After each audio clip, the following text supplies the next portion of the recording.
Ya, baik. Terima kasih Pak Awang atas pembicaraannya, sharingnya yang sangat luar biasa. Saya sengaja memberikan waktu karena ini satu hal yang sangat mahal ya, karena seperti yang dikatakan tadi, kalau biasanya ini kita bisa harusnya bayar, tapi sekarang kita bisa free. Ini satu kesempatan yang sangat luar biasa sekali. Saya sangat berterima kasih sekali atas penjelasannya yang sangat luar biasa sekali, Pak. Sekarang ada beberapa pertanyaan, Pak. Jadi kita sekarang masuk ke dalam sesi diskusi. Sudah ada, sebentar saya cek dulu, ada 7 penanya. Ya, nanti begitu saya sebut namanya, minta tolong untuk hidupkan audionya, bisa hidupkan videonya, sebutkan nama dan latar belakangnya dari mana. Yang pertama dari Bapak Ilyas, silakan Pak Ilyas untuk hidupkan audionya. Ya, halo, tes. Ya. Bisa terdengar, Pak? Halo? Ya, kedengaran Pak, jelas. Ya. Oh iya. Selamat malam, Pak Awang. Ya, malam. Dan teman-teman semuanya. Terima kasih. Yang pertama yang saya ingin mengucapkan terima kasih atas lecture yang sangat berharga ini, Pak. Sangat insightful. Saya pernah mengikuti lecture Bapak waktu mungkin 7 tahun yang lalu. Yang saya ingat yaitu adalah waktu itu Jawa Timur, ini Pak, Northeast Java Basin, waktu itu di UPN. Oh iya, maaf, nama saya Ilyas Anindita, saya dari UPN, Pak. Ya.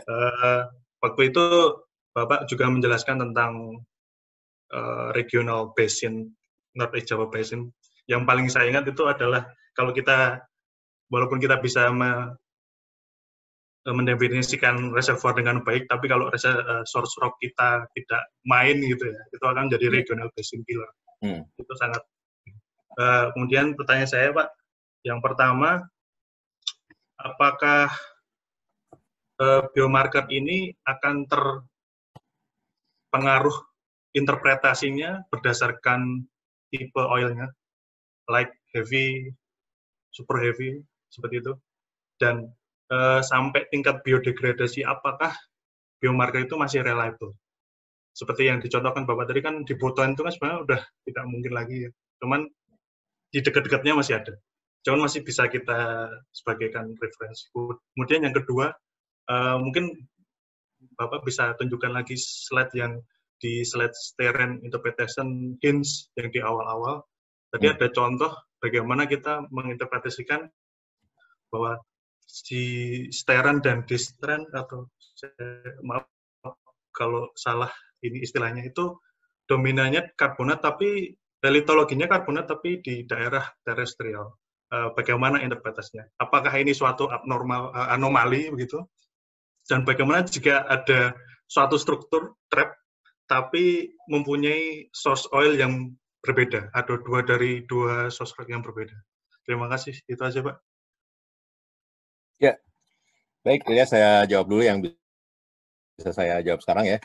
Nah, betul, jadi memang biasanya gini, kita punya protokol di lab juga, punya protokol ya, kalau misalnya kita bekerja dengan oil yang altered, dalam hal ini terbiodegraded ya, kita harus lebih hati-hati menafsirkannya gitu. Tetapi biasanya itu akan bergantung kepada derajat biodegradasi dia gitu.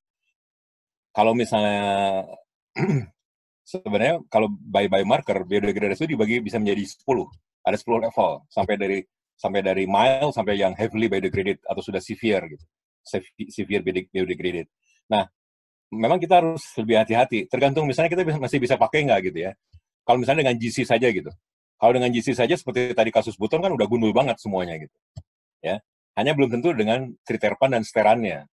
Karena biasanya triterpan dan steran itu akan mulai terganggu itu di skala 7. Skala 7 biodegraded. Kalau kita punya skala dari 1 sampai 10. 10 itu severe biodegraded, nomor 1 mild gitu. Nah, dia di skala 7 sampai 10 itu baru agak terganggu. Sampai akhirnya yang paling terganggu tuh steran mungkin udah gone semuanya juga di level 8 atau 9 gitu. Ya, jadi artinya memang kita harus agak berhati-hati pada saat, atau bukan berhati-hati, memang nggak bisa dipakai lagi untuk menafsir ya. Kalau hanya dari GC saja gitu. Tapi kalau misalnya kita punya data, jadi saran saya kalau misalnya kita punya oil strip kan rata-rata terbiodegradasi pasti kan. Nah, saran saya harus dilakukan jangan hanya GC pastinya, tapi lab pun sudah biasa. pasti tidak akan jadi saja, dia akan masuk ke triterpan, terus dia akan masuk ke steran juga gitu untuk melakukan itu. Jadi dari situ malah kita bisa melihat ini kira-kira heavily biodegraded atau belum gitu. Nah kemudian tipe minyak, kalau tipe minyak sih apapun karena masing-masing punya karakter biomarker tersendiri ya. Jadi tipe minyak bisa terestrial atau marine atau lakusin nggak akan berpengaruh terhadap pemahaman kita atau penafsiran kita karena masing-masing punya indikasinya sendiri tipe minyak itu terhadap indikasi biomarkernya.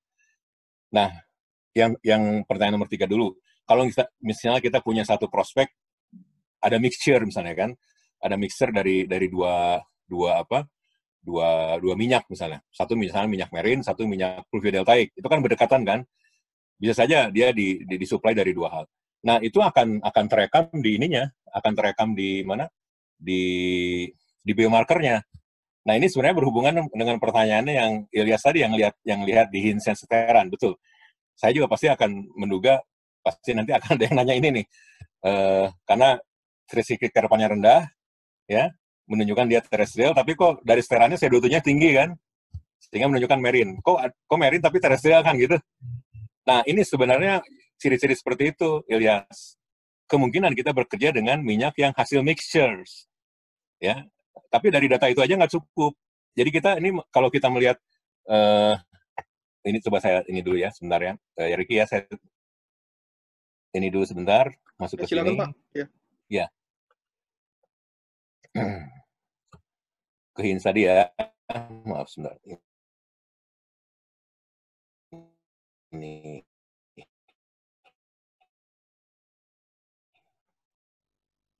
Nah, itu sebenarnya yang ditanyakan oleh Ilyas tuh ini ya. Ini kenapa kita punya diasteran yang rendah, tapi ini ya kalau nggak salah ya. Ini tapi diasteran, ini diasteran, sebentar bukan yang ini nih.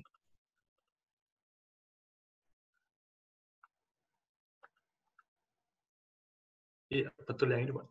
Iya, ini tricyclic terpannya rendah gitu kan, menunjukkan dia lingkungan terestrial, tapi mungkin sebagian dia karbonat gitu dari data lain gitu kan, yang menunjukkan dia CO2-nya tinggi. Nah, itu bisa terjadi kalau mixtures, seperti itu. Jadi ini hanya indikasi aja. Jadi sini bukan jangan-jangan ini datanya salah atau labnya mungkin salah analisis. Enggak ya. Kalau kita bisa melihat teknik-teknik kalau yang begini ini hasilnya sudah oke gitu ya. Kita juga bisa QC hasil lab. Ini udah oke. Berarti ada sesuatu yang terjadi gitu. Tricyclic terpannya menunjukkan terestrial sementara si grup ininya menunjukkan dari sininya menunjukkan dia marine misalnya di sininya kan, menunjukkan dia marine. Nah, itu akan terjadi kalau kita mungkin berhubungan dengan sesuatu yang memang mixer source rock-nya. Ada dari terestrial sebagian, ada dari marine. Nah, justru itu akan membimbing kita ke pencarian source rock yang sebenarnya apa gitu ya. Jadi kira-kira gitu, Ilyas ya. Mudah-mudahan cukup menjawab ya. Baik, Pak. Terima kasih. Ya. Ya, terima kasih Pak. Terima kasih Mas Ilyas. Berikutnya dari Bapak Sigit Ari, silakan. Baik, terima kasih Pak Moderator. Selamat malam Pak Awang. Ya, malam Sigit. Ini Pak dari Pertamina masih di PHM. Ya. Terima kasih pencerahannya Pak Awang. Jadi saya ada 3 pertanyaan ini Pak Awang. Yang pertama tadi disampaikan di slide itu kan ada tripertan sama steren gitu ya. Kalau saya tidak keliru nangkep itu sepertinya dia ada overlap gitu. Nah kalau dari Pak Awang sendiri kiat-kiatnya seperti apa ya Pak untuk supaya kita tuh dia kan kadang tidak ada infonya itu dia berapa hopan, dia berapa noropan itu. Nah kiat dari Pak Awang supaya kita tidak misleading dalam bacanya itu seperti apa, itu yang pertama. Terus yang kedua tadi disampaikan di East Java itu kan ada pretersier berdasarkan oleana gitu. Terus kemudian juga ada aromat TDS gitu. Nah, pertanyaan saya itu biomarker dari saturat dan aromat yang tidak hanya menunjukkan Cretaceous, apakah mungkin ada Pak mungkin di Jurassic atau Permian atau ya, umur yang lain seperti itu yang kedua. Terus yang ketiga ini Pak terkait dengan Makassar Strait itu. Tadi disampaikan sumur Geluku sama Rangkong itu kan nembus Lagustrin Sosrok itu. Kemudian tahun 2008 saya ikutan diajak untuk ngebor di zaman Marathon Oil itu ngebor Romeo dan kebetulan belum ketemu gitu.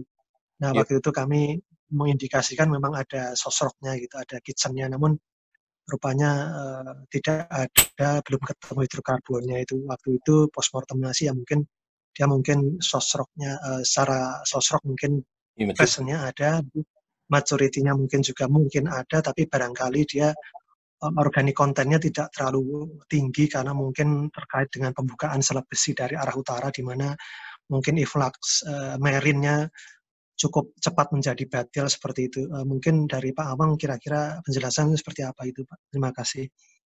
Oke, baik, sedikit. Ya, biasanya kalau lab sih selalu memberikan info ya. Jadi di setiap fragmentogram yang kita terima baik dari GC, triterpan maupun steran selalu diinfokan gitu. Kalau nggak diinfokan protes aja ke labnya gitu ya. Supaya kita juga bisa membacanya dengan gampang gitu. Si user tuh bisa membacanya. Tetapi biasanya kuncinya ya sama buat semua bidang gitu ya. Makin banyak kita lihat, kita makin hafal gitu ya. Jadi artinya kuncinya ya banyak baca aja gitu, banyak sering baca, sering melihat si seluruh biomarker itu, kemudian banyak dipakai, pasti kita akan paham sendiri. Ya, kiatnya itu, kalau yang saya lakukan makin banyak melihat, makin sering melihat, pasti makin hafal. Saya pikir untuk semua keahlian juga sama ya. Jam terbangnya dengan cara makin banyak berlatih, makin banyak melihat, makin banyak diskusikan. Kalau kita ketemu kasus juga makin akan menambah ini kita gitu, kebiasaan kita untuk itu. Jadi kiatnya itu aja, Sigit. Tapi rata-rata biasanya kalau dari lab-lab yang saya terima dan saya pernah cek ke semua lab, selalu ada itunya, info-info itu. Ya, tapi kalau kita hafal dengan baik akan sangat menolong kita gitu ya. Nah, yang paling banyak memang oleanan gitu yang dipakai. Orang-orang biasanya hanya bicara oleanan. Memang dia cukup baik gitu ya, cukup baik dan bisa dipakai valid gitu ya untuk dipakai sebagai age diagnostic biomarker ya. Hanya gini, oleanan itu kan sebenarnya kalau kita pahami asalnya, dia kan datang dari tumbuhan angiosperm dari delta, seperti bakau, mangrove gitu ya, yang tumbuh di tersier gitu. Jadi kalau misalnya di marine yang dekat dengan delta, misalnya lingkungannya lagoon seperti yang tadi saya contohkan di Salawati, dia akan banyak sekali oleanannya. Tapi di umur yang sama, kalau kita punya lacustrin, justru nggak ada oleanannya gitu ya. Karena kan sebenarnya kalau produk erosional kan akan larinya ke laut kan, sungai kan larinya ke laut gitu. Dari delta, di erosi, larinya ke laut. Makanya di lautnya dia banyak oleanan. Tapi kan nggak pernah ada lacustrin di daratan yang memang nggak ada delta, yang nggak akan ada oleanannya gitu. Makanya minyak-minyak di Sumatera Tengah tuh nggak ada oleanan, padahal dia bukan pratersier. Dia kan pematang kan, oligosen awal gitu. Karena dia memang tidak mendapatkan produk erosi dari delta, si pematang deposition saat itu. Jadi sebenarnya si oleanan itu bisa dipakai dua hal, untuk indikasi umur ya, tapi juga pada saat ketiadaan oleanan kita harus hati-hati. Artinya memang tidak ada supply oleanan masuk ke situ. Di laut yang terlalu jauh, yang open marine, yang laut deep water pun nggak ada oleanan gitu. Kecuali kalau di delta Mahakam, seperti minyak-minyak West Seno itu oleanannya tinggi. Padahal di deep water kan. Nah, tetapi kita paham deep water yang ada di West Seno itu kan semuanya juga produk erosional dari deltanya kan, dari delta Mahakam. Nah, artinya dia tetap kayak oleanan walaupun dia deep water gitu. Tapi kalau misalnya tidak ada proses, jadi nggak ada delta di up deep-nya, langsung deep water aja, ya oleanannya nggak akan ada. Seperti kasus yang tadi itu, yang di Salawati Basin kan pada saat deep water.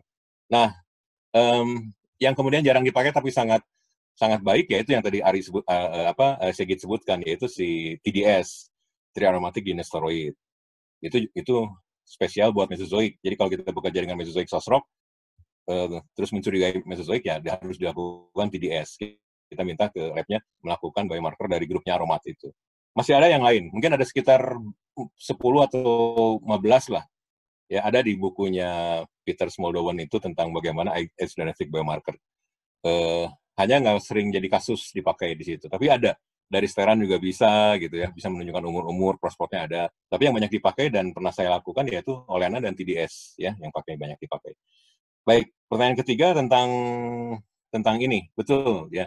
mungkin yang terjadi di Romeo itu, karena Marathon Blok kan dipasang kayak gitu, bloknya kan agak ke utara ya. Terus kan kita tahu bahwa pembukaan Selat Makassar itu kan datangnya dari utara gitu. Mungkin pada saat pengendapan sosroknya yang umur kira-kira Paleogen itu memang terlalu cepat ngebukanya. Akhirnya marine influx masuk. Nah, marine influx itu kalau terlalu cepat masuk, pertama akan menyebabkan dilution. Dilution itu artinya dia satu paket sosrok yang asalnya kaya, dia mengalami pengenceran gitu. Sehingga volume persatuan volumenya jadi rendah gitu ya.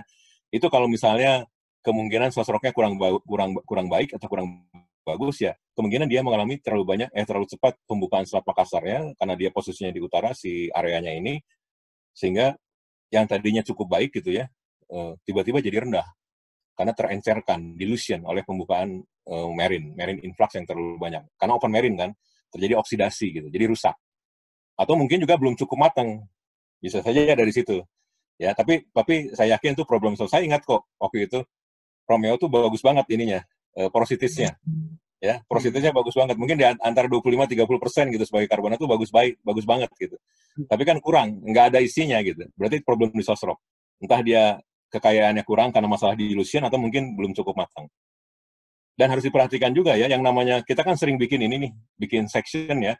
Terus ditunjukkan, oh sosrok kita sudah matang, masuk ke dalam oil window gitu. Kan sering tuh dilakukan seperti itu. Tapi hati-hati. Yang penting itu bukan sudah ada di window.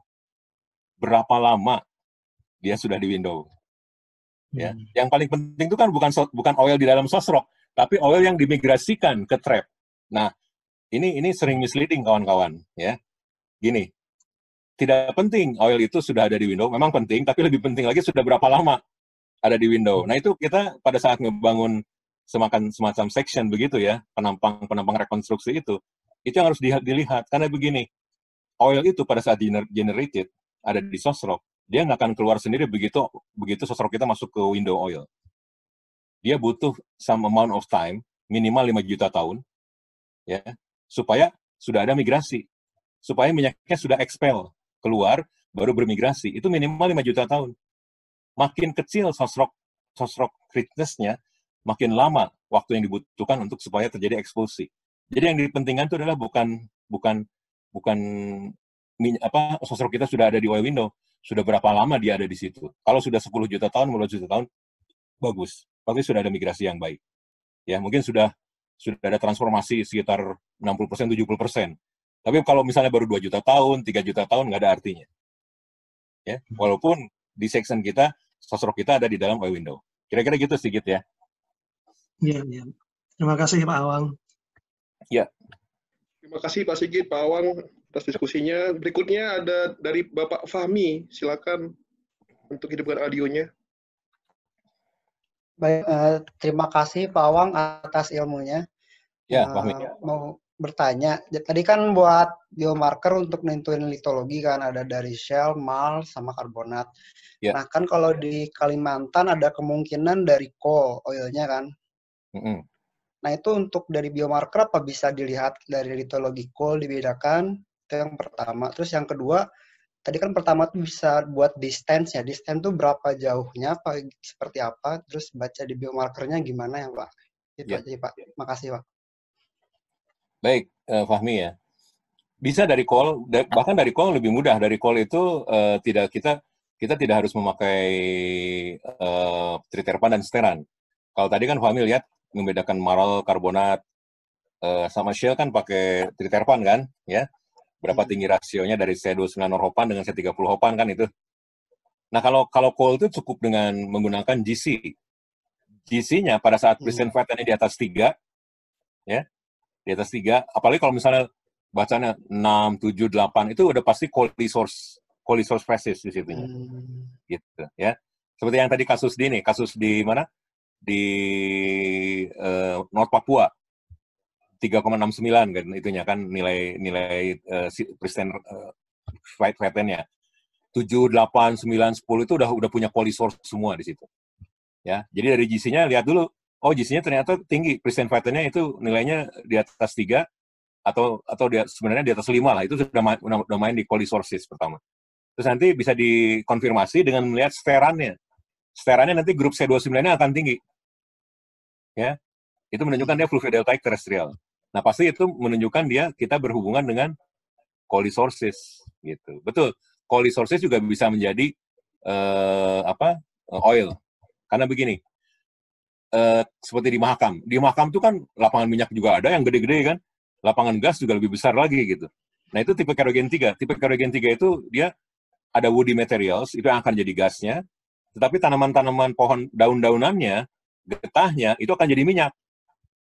Ya, gitu. Jadi kita mendapatkan minyak dan gas sekaligus kalau di daerah Delta. Delta itu udah yang sangat istimewa aja provinsinya. Ya, bisa jadi minyak, bisa jadi gas gitu. Itu yang pertama ya. Jadi bisa dicari dengan GC, cari percent yang tinggi, 6 ke atas, dan cari C29 steran, grup C29-nya tinggi dibandingkan C27. Itu menunjukkan pasti di hubungan terestrial. Terus banyak bikadinannya. Bikadinan itu kan dari resinnya tumbuhan di Delta. Ya, itu di C29 muncul, di steran muncul, di triterpan muncul.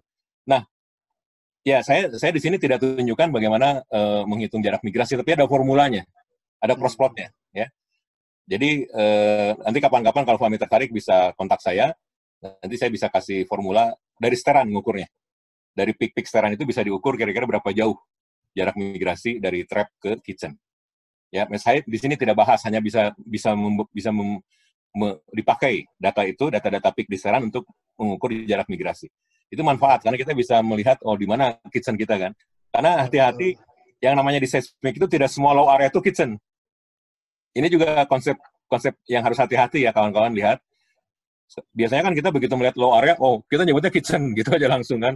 Hati-hati, belum tentu. Itu kan kalau seismik kan rekaman sekarang kan. Belum tentu low area di seismik itu sebenarnya low area pada saat time of source deposition kan. Nah, jadi harus hati-hati. Makanya kita kalau dengan biomarker bisa mengetahui jarak migrasi, kita bisa identify sebenarnya kitchen kita di mana gitu, di sekitar trap kita. Ya, mudah-mudahan cukup menjawab, Fahmi. Sangat menjawab, Pak. Terima kasih banyak. Terima kasih. Berikutnya, ada penanya berikutnya adalah dari Bu Nisa. Silakan, Bu Nisa, untuk hidupin audionya.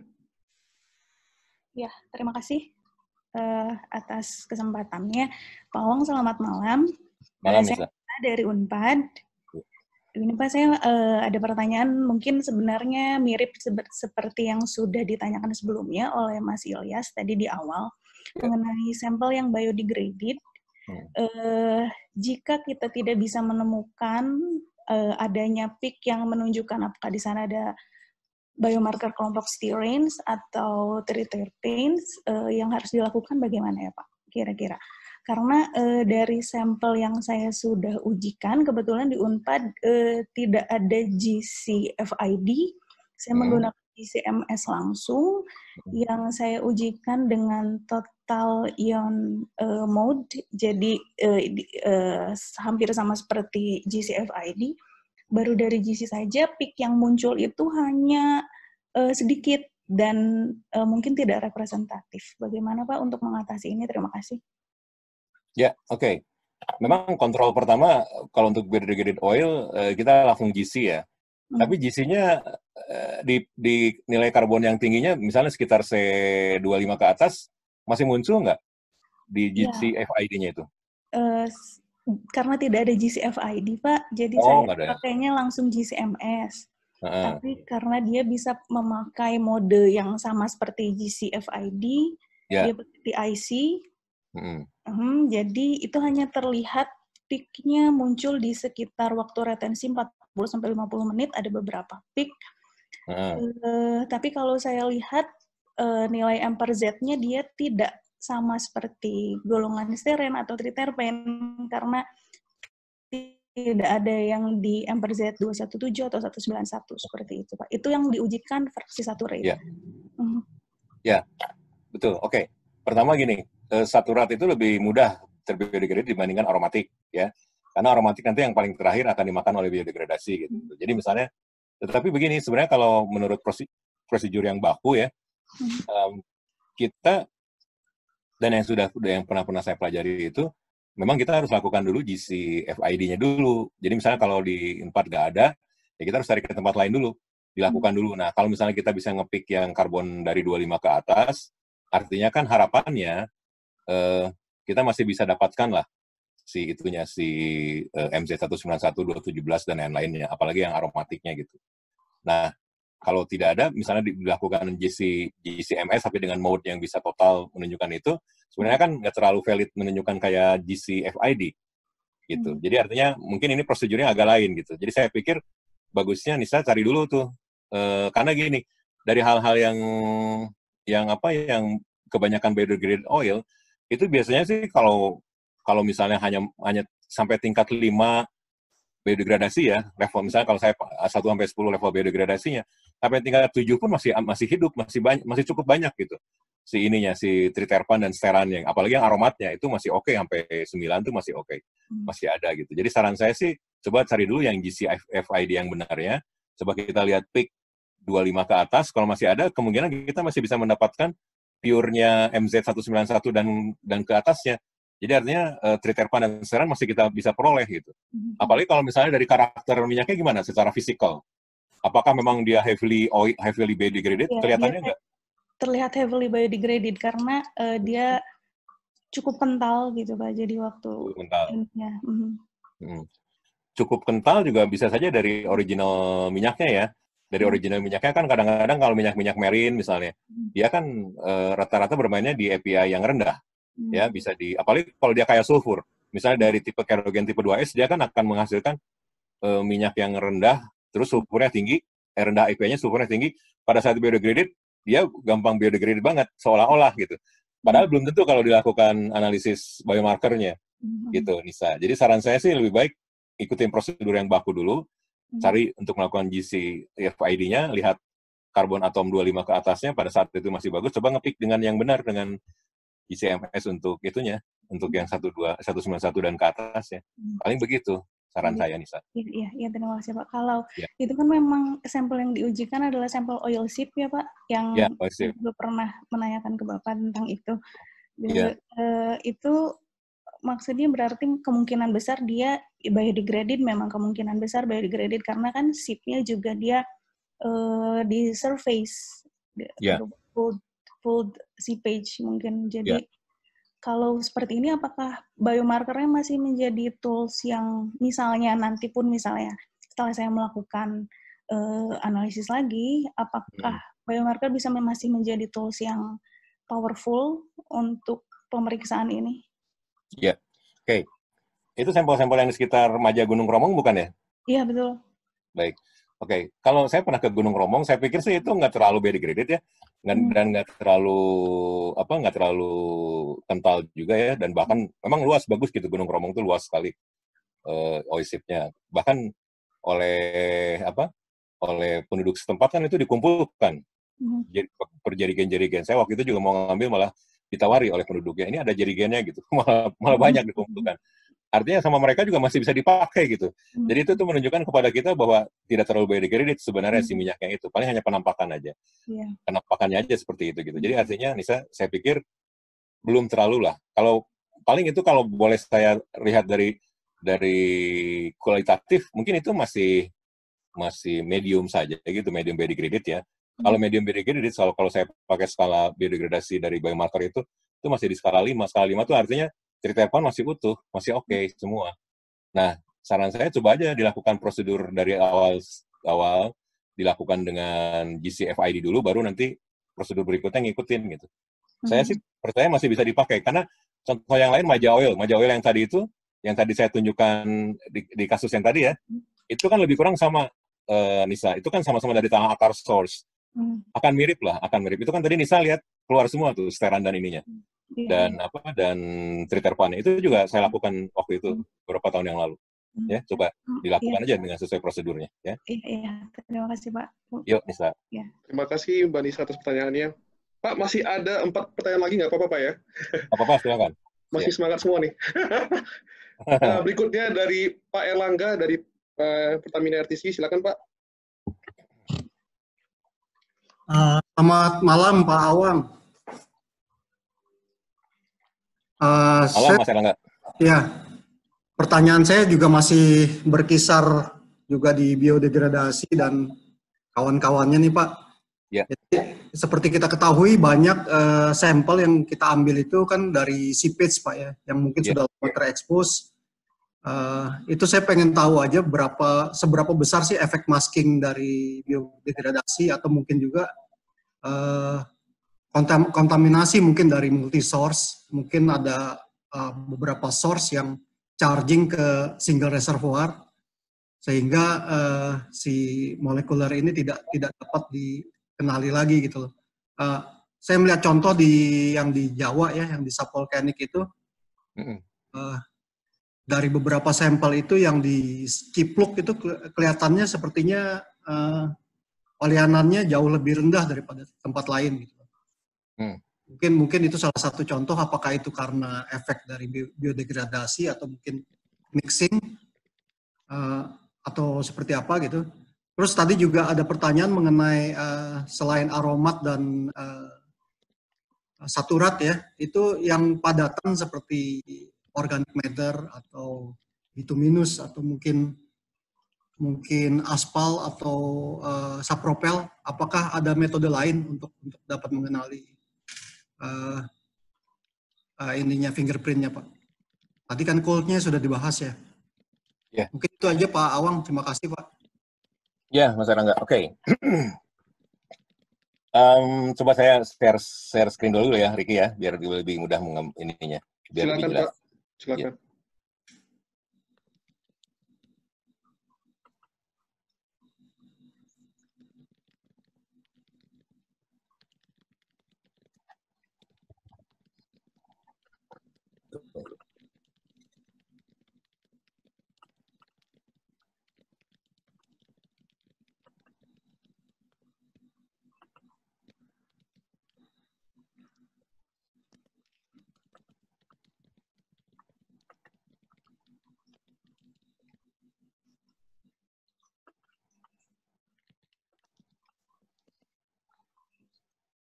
Baik, saya bahas kasus yang subvolcanic ya.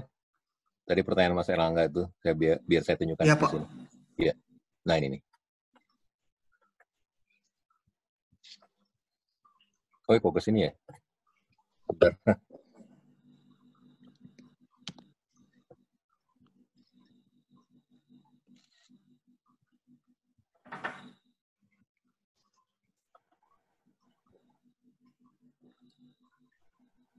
Nah, ini ya. Ini Mas Erlangga, kalau untuk yang Cipluk sebenarnya. Oke. Nah, yang ini paling bawah Pak ya. Ya, ini rendah ininya ya, oleanannya ya. Pak. Nah, ini oleanannya rendah di sini. Saya jawab dulu yang pertanyaan terakhir ini. Nah, oleanan ini begini, karena oleanan itu kan sebenarnya produk aslinya, in situnya itu merupakan angiosperm di delta. Jadi kalau misalnya kita punya pengenapan tanah akar, ini anggaplah ini dari tanah akar gitu, si sosroknya itu. Terus tanah akarnya mungkin diendapkan di fluviodeltaik, agak merin sedikit gitu. Nah, kalau dia tidak bisa mendapatkan produk erosional dari delta itu, dia nggak akan sedikit juga gitu. Nah, saya tunjukkan yang ini misalnya, yang Jati ini kan tinggi nih oleanannya ya. Ini tinggi oleanannya, di sini tinggi. Terus Karangkobar juga tinggi oleanannya gitu. Sementara di Cipluk kan rendah nih. Bagus pertanyaannya Mas Erlangga itu. Nah, tetapi ini sebenarnya jangan langsung diindekskan oleanannya. Nanti ini jatuhnya ini agak lebih tua. Mungkin ini Eosen gitu. Bisa saja seperti itu, tapi kita harus hati-hati. Hati-hati ngelihat, artinya gini, kebetulan di sini tidak ada GC-nya, ya. Jadi kita pertama harus lihat dulu Cipluk oil itu kita keluarkan GC-nya. Kalau GC-nya kalau dia delta beneran, dia akan di atas 3 kan. Misalnya 4, 5, 6 gitu dengan GC saja gitu ya. Nah, kita bandingkan di sini loh. Kenapa kok di sini misalnya gini, di sini ada GC-nya karena kebetulan di sini saya tidak tunjukkan GC-nya. Di sini misalnya GC-nya sama semua. Ya. Katakanlah 4, ini 4, ini 4, ini 4 gitu. Kok di sini oleanannya rendah gitu. Padahal sama-sama fluviodeltaik. Nah, kita harus lihat kemungkinan si Cipluk mungkin di posisi yang tidak mendapatkan produk erosional yang cukup dari delta di updip-nya areanya misalnya. Sehingga dia mendapatkan hasilnya agak rendah kayak gitu. Seperti yang tadi juga ini kenapa si siapa? Ininya tuh tricyclic terpannya lebih rendah dibandingkan yang ini gitu. Ya, tricyclic terpannya itu menunjukkan variasi fasis sebenarnya. Kan delta sendiri kan begini. Lobe delta kan juga banyak kan, lobe delta ya. Jadi bisa, dia mungkin delta frontnya gitu Mas Erlangga ya. Mungkin ini pas bagian Ya. delta plane-nya gitu. Sehingga dia banyak tumbuhan oleanannya. Ini juga ada tumbuhan oleanan. Ini mungkin delta plane, upper delta plane. Mungkin ini masuk ke delta front. Bisa saja seperti itu. Ininya penyebab oleanan. Jadi kita harus menggunakan oleanan hati-hati karena dia juga selain umur juga bisa menunjukkan ini source phasisnya gitu ya. Nah itu yang pertanyaan yang tadi itu. Oh itu pertanyaan kedua ya, cipluk oleanan yang tadi itu. Nah kemudian sipit sampel seperti tadi jawaban saya ke Nisa ya, tergantung degree biodegradation-nya sebenarnya. Seperti model yang tadi, yang aspal itu, yang di buton ya, model buton itu kan ini udah parah banget gitu yang ini, ya, ini udah gundul banget, udah gundul sekali di sininya yang GC-nya gitu ya, udah nggak kebaca. Mungkin dilakukan triterpan juga udah nggak main gitu. Hanya saya nggak punya data triterpannya yang di aspal buton itu, ya. Nah itu mungkin karena sudah terlalu susah terbiodegradasi, ya dia akan rusak, ya, sehingga mungkin nggak bisa diharapkan ininya kita nggak baca triterpan atau sterannya udah habis juga gitu kan. Berarti ini memang sudah terbiodegradasi sehingga maskingnya luar biasa intensif untuk menghilangkan parameter yang masih bisa kita tafsir dari biomarkernya. Nah ini berhubungan dengan pertanyaan yang berikutnya yang dari Mas Erlangga itu, apakah di solid state itu bisa dipakai? Iya, bahkan ada teknik khusus asphaltene GC, ya ada asphaltene GC. Jadi dia khusus GC asphaltene. Jadi dia menggunakan fraksi asphaltene-nya itu. Kalau tadi kan saya cerita ada grup biomarker dari saturat, dari aromat. Nah ini dari grup aspalnya, gitu. Jadi masih bisa dipakai Mas. Jadi untuk sapropel gitu ya, untuk bitumen, untuk aspal itu ada khusus teknik-teknik biomarker yang khusus untuk melakukan. Mungkin ini juga bisa dipakai untuk aspal. Mungkin bagusnya begitu gitu. Kalau kita emang tahu aspal ya kita minta melakukan asphaltene GC namanya. Jadi khusus GC dan GCMS ya untuk fraksi-fraksi aspal. Kalau untuk batuan beku juga sama, batuan yang dalam keadaan padat juga sama, padatan. Seperti kita melakukan biomarker di sosro kan juga padatan kan asalnya si sampelnya itu. Kita kan bisa mengeluarkan biomarkernya juga gitu. Baru kita lakukan korelasi. Jadi artinya di minyak-minyak yang padat pun kita bisa lakukan teknik-teknik ini. Kira-kira gitu Mas Erlangga ya. Terima kasih Pak Awang. Ya Mas. Terima kasih Pak Awang, Pak Erlangga atas diskusinya. Berikutnya dari Bapak Rofik. Silakan Pak Rofik. Baik, terima kasih Mas Riki kesempatannya. Selamat malam Pak Awang. Malam Rofik. Terima kasih pemaparannya Pak. Sangat membuat risau Pak. Beberapa kali Pak Awang bilang jangan risau, tapi tetap risau nih Pak. Mungkin ada beberapa pertanyaan yang nyambung juga dengan yang tadi. Pertama yang biodegrade ya. Mohon maaf nih kalau pertanyaannya agak-agak cupu nih Pak. Ya, karena masalah. Ya. Tentang biodegrade tadi, apakah bisa dianalisa pakai GC-MSMS yang lebih advance ya. Kemudian terkait dengan penunjuk dari biomarker itu, apakah ada yang menyatakan untuk lokasi geografisnya Pak? Misalnya kalau kita bekerja di Indonesia ini kan ada selalu ini dari Gondwana atau bukan gitu. Apakah ada spesifik yang bisa mengarah ke geografis seperti itu? Selain dari umurnya ya Pak ya? Yeah. Kemudian kalau misalnya kita punya hasil analisa yang kontradiktif, misalnya antara satu biomarker dengan biomarker yang lain, itu apakah ada posisi yang lebih kuat mana yang digunakan, atau memang kita cuman berdasarkan kuantitinya, maksudnya dari dua analisa itu lebih menyatakan ke arah yang satu, maka itu yang lebih kuat misalnya. Nah terus yang terakhir itu lebih ke teknis pembacaan Pak. Tadi kalau di UWIS ada yang MZ191, untuk peak yang C30 itu angkanya 17, itu 17 itu maksudnya apa ya Pak ya? Soalnya di awal itu angkanya 30, jadi takutnya mislead kita baca itu C17 itu. Baik. Itu aja Pak, terima kasih. Oke deh, Rofik, saya jawab. Kalau dalam posisi biodegraded, misalnya gini, tinggal ini nih, ada beberapa peak, misalnya gini, dalam level biodegradation yang cukup berat gitu ya, misalnya 8 gitu, itu kan sebagian triterpan udah gone gitu. Steran juga udah terserang attack gitu kan. Nah, memang pada saatnya kita mau menggunakan itu, misalnya gini, oh tinggal C30, tinggal ujungnya aja gitu. Seperti tadi jawaban saya ke Nisa, itu tinggal karbon-karbon tinggi yang masih utuh, yang masih ada gitu. Nah, saat itulah kita menggunakan GCM SMS. Ya, karena mungkin sebagian udah terserang triterpan dan sterannya gitu ya. Jadi kita menggunakan itu saja GCM SMS.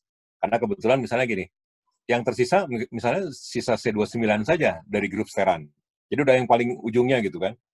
Atau misalnya kalau kita main triterpan, yang tersisa tinggal homohopan C35-nya gitu. Udah ujung-ujungnya doang semua kan.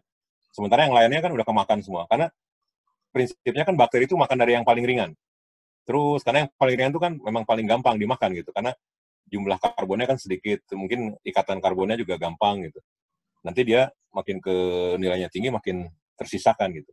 Nah, artinya kalau kita hanya punya satu peak saja, misalnya hanya punya C29 grup di steran, terus hanya punya C35 homohopan di triterpan, ya kita lakukan GCM SMS khusus untuk si C35 itu di triterpan atau C29 di steran. Itu mudah-mudahan bisa menjawab. Saya sih belum pernah punya pengalaman kasus seperti itu, tapi secara teoritis, ya justru saat itulah kita menggunakan GCMS MS gitu ya untuk siapa tahu kita masih bisa menggali informasi gitu ya dari angka itu. Hanya saya nggak punya kasusnya, jadi saya nggak bisa jelaskan lebih detail di sini. Itu pertanyaan pertama. Kemudian petunjuk biomarker untuk lokasi geografis. Memang iya kalau di fosil kan kadang-kadang ada fosil ya. Dan memang kalau fosil memang karena dulu pernah bersatu di Gondwana misalnya umur Devon gitu. Kan fosilnya mirip-mirip semua gitu di satu itu. Baru dia kemudian pindah ke tempat yang lain. Oh masih membawa fosil ini. Atau misalnya paleomagnitude lebih baik lagi kan kalau paleomagnitude karena itu menunjukkan misalnya ada lava, ada apa dibentuk di paleoposition tektoniknya di mana di Gondwana pada saat dia sudah pindah ke Sumatera misalnya, oh ini masih menunjukkan paleolatitude yang dulu nih di daerah dingin itu di daerah subtropis, kok sekarang di daerah tropis. Itu ada kalau data paleomag dari fosil apapun saya pikir juga ada ya. Kalau misalnya ini gitu. Karena dipengaruhi oleh klimatologis, iklim dan lain-lain. Nah, kalau biomarker itu saya belum pernah mendengar ya apakah dia bisa menjadi petunjuk geografis karena umumnya sama gitu. Karena sebenarnya kan biomarker itu merupakan respon terhadap lingkungan. Terutama masalah oksidasi, reduksi, masalah marine dan lain-lain. Tapi marine apakah dia marine dari high latitude atau dari low latitude itu saya pikir nggak akan terlalu berpengaruh ya, nggak akan terlalu berpengaruh terhadap hal-hal itu. Hanya jadi nggak langsung gitu ya. Kita bisa menunjukkan ke situ tapi nggak langsung, modelnya nggak langsung, nggak selangsung seperti kalau paleomagnetism ya atau fosil-fosil tertentu yang ada gitu. Itu kadang-kadang menunjukkan posisi geografis paleonya. Kalau ini nggak terlalu gitu. Hanya kelebihannya si biomarker ini dia bisa ada di semua lingkungan gitu. Jadi di lingkungan yang nggak ada fosil dia ada. Makanya ini microfosil. Misalnya di Lacustrine. Di Lacustrine kan agak susah kita mendapatkan fosil-fosil kan. Atau di daerah terestrial misalnya. Paling pollen gitu kan. Nah, tapi kalau biomarker selalu ada gitu. Selalu ada. Bahkan di lingkungan yang dalam pun ada. Sebagai contoh misalnya proses Selat Makassar. Selat Makassar kan dulu Lacustrine.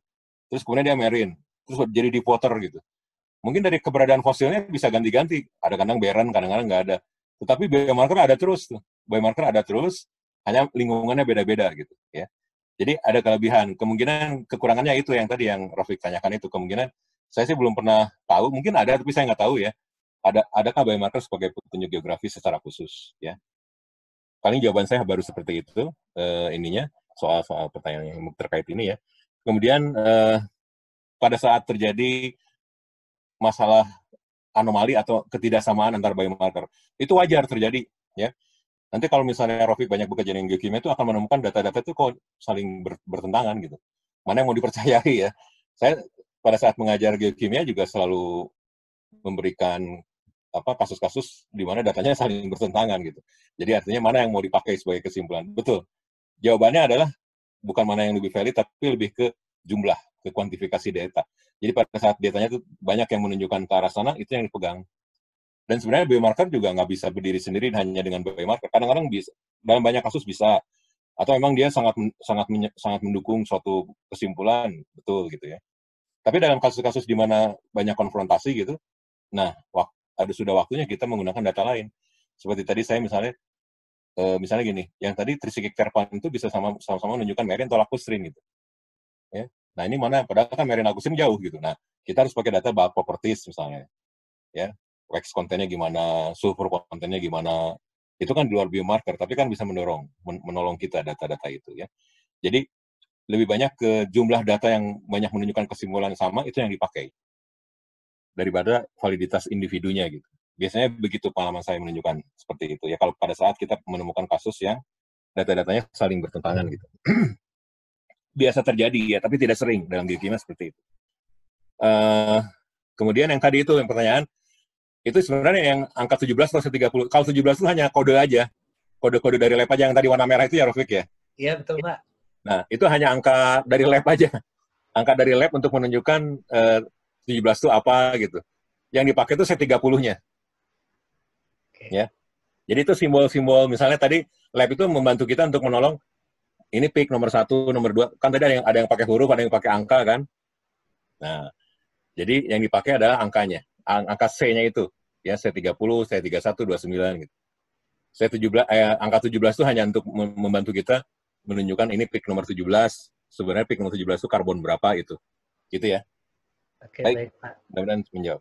Mas Riki boleh satu lagi Mas, ada yang ketinggalan Mas? Ya.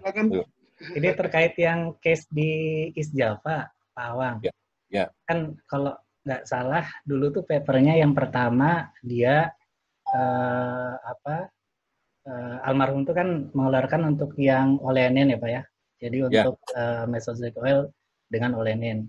Tapi kan tadi Pak Awang bilang memang harus banyak kehati-hatian mengenai ini karena memang tidak selalu menunjukkan dia pretersiar, tapi bisa aja memang jauh dari sumbernya gitu ya. Nah, kemudian berikutnya papernya memunculkan TDS gitu ya. Nah TDS itu kalau saya baca dari ininya kan atau tadi ditunjukkan Pak Awang kan dia terpotong di Cretaceous ya Pak ya. Tidak ada grafik dari Cenozoic-nya. Nah yang ingin saya tanyakan apakah memang Dinoflagellata itu hanya ada di Pretertiaire? Karena saya juga pernah dengar ada Dinoflagellata yang Cenozoic. Apakah memang itu sumbernya sama atau beda? Itu aja Pak. Kemudian sama yang case di Jawa Timur ini masih tetap apa ya?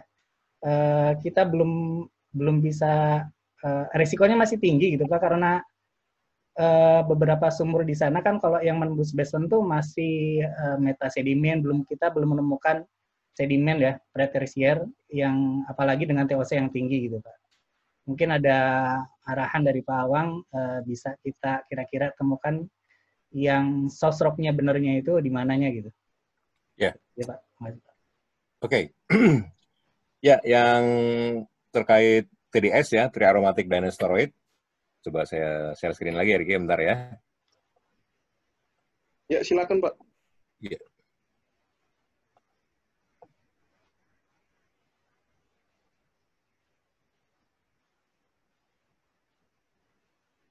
Nah, pertanyaan Prof. Vicky ini tentang ini nih. Betul, jadi memang ini nggak terus datanya, hanya paling berlimpah si Marine Dinoflagellata itu sebagai prekursor TDS nantinya ya, untuk biomarker memang hanya berlimpah di sini, hanya berlimpah di Mesozoic. Di Paleozoic sama sekali belum ada, ya.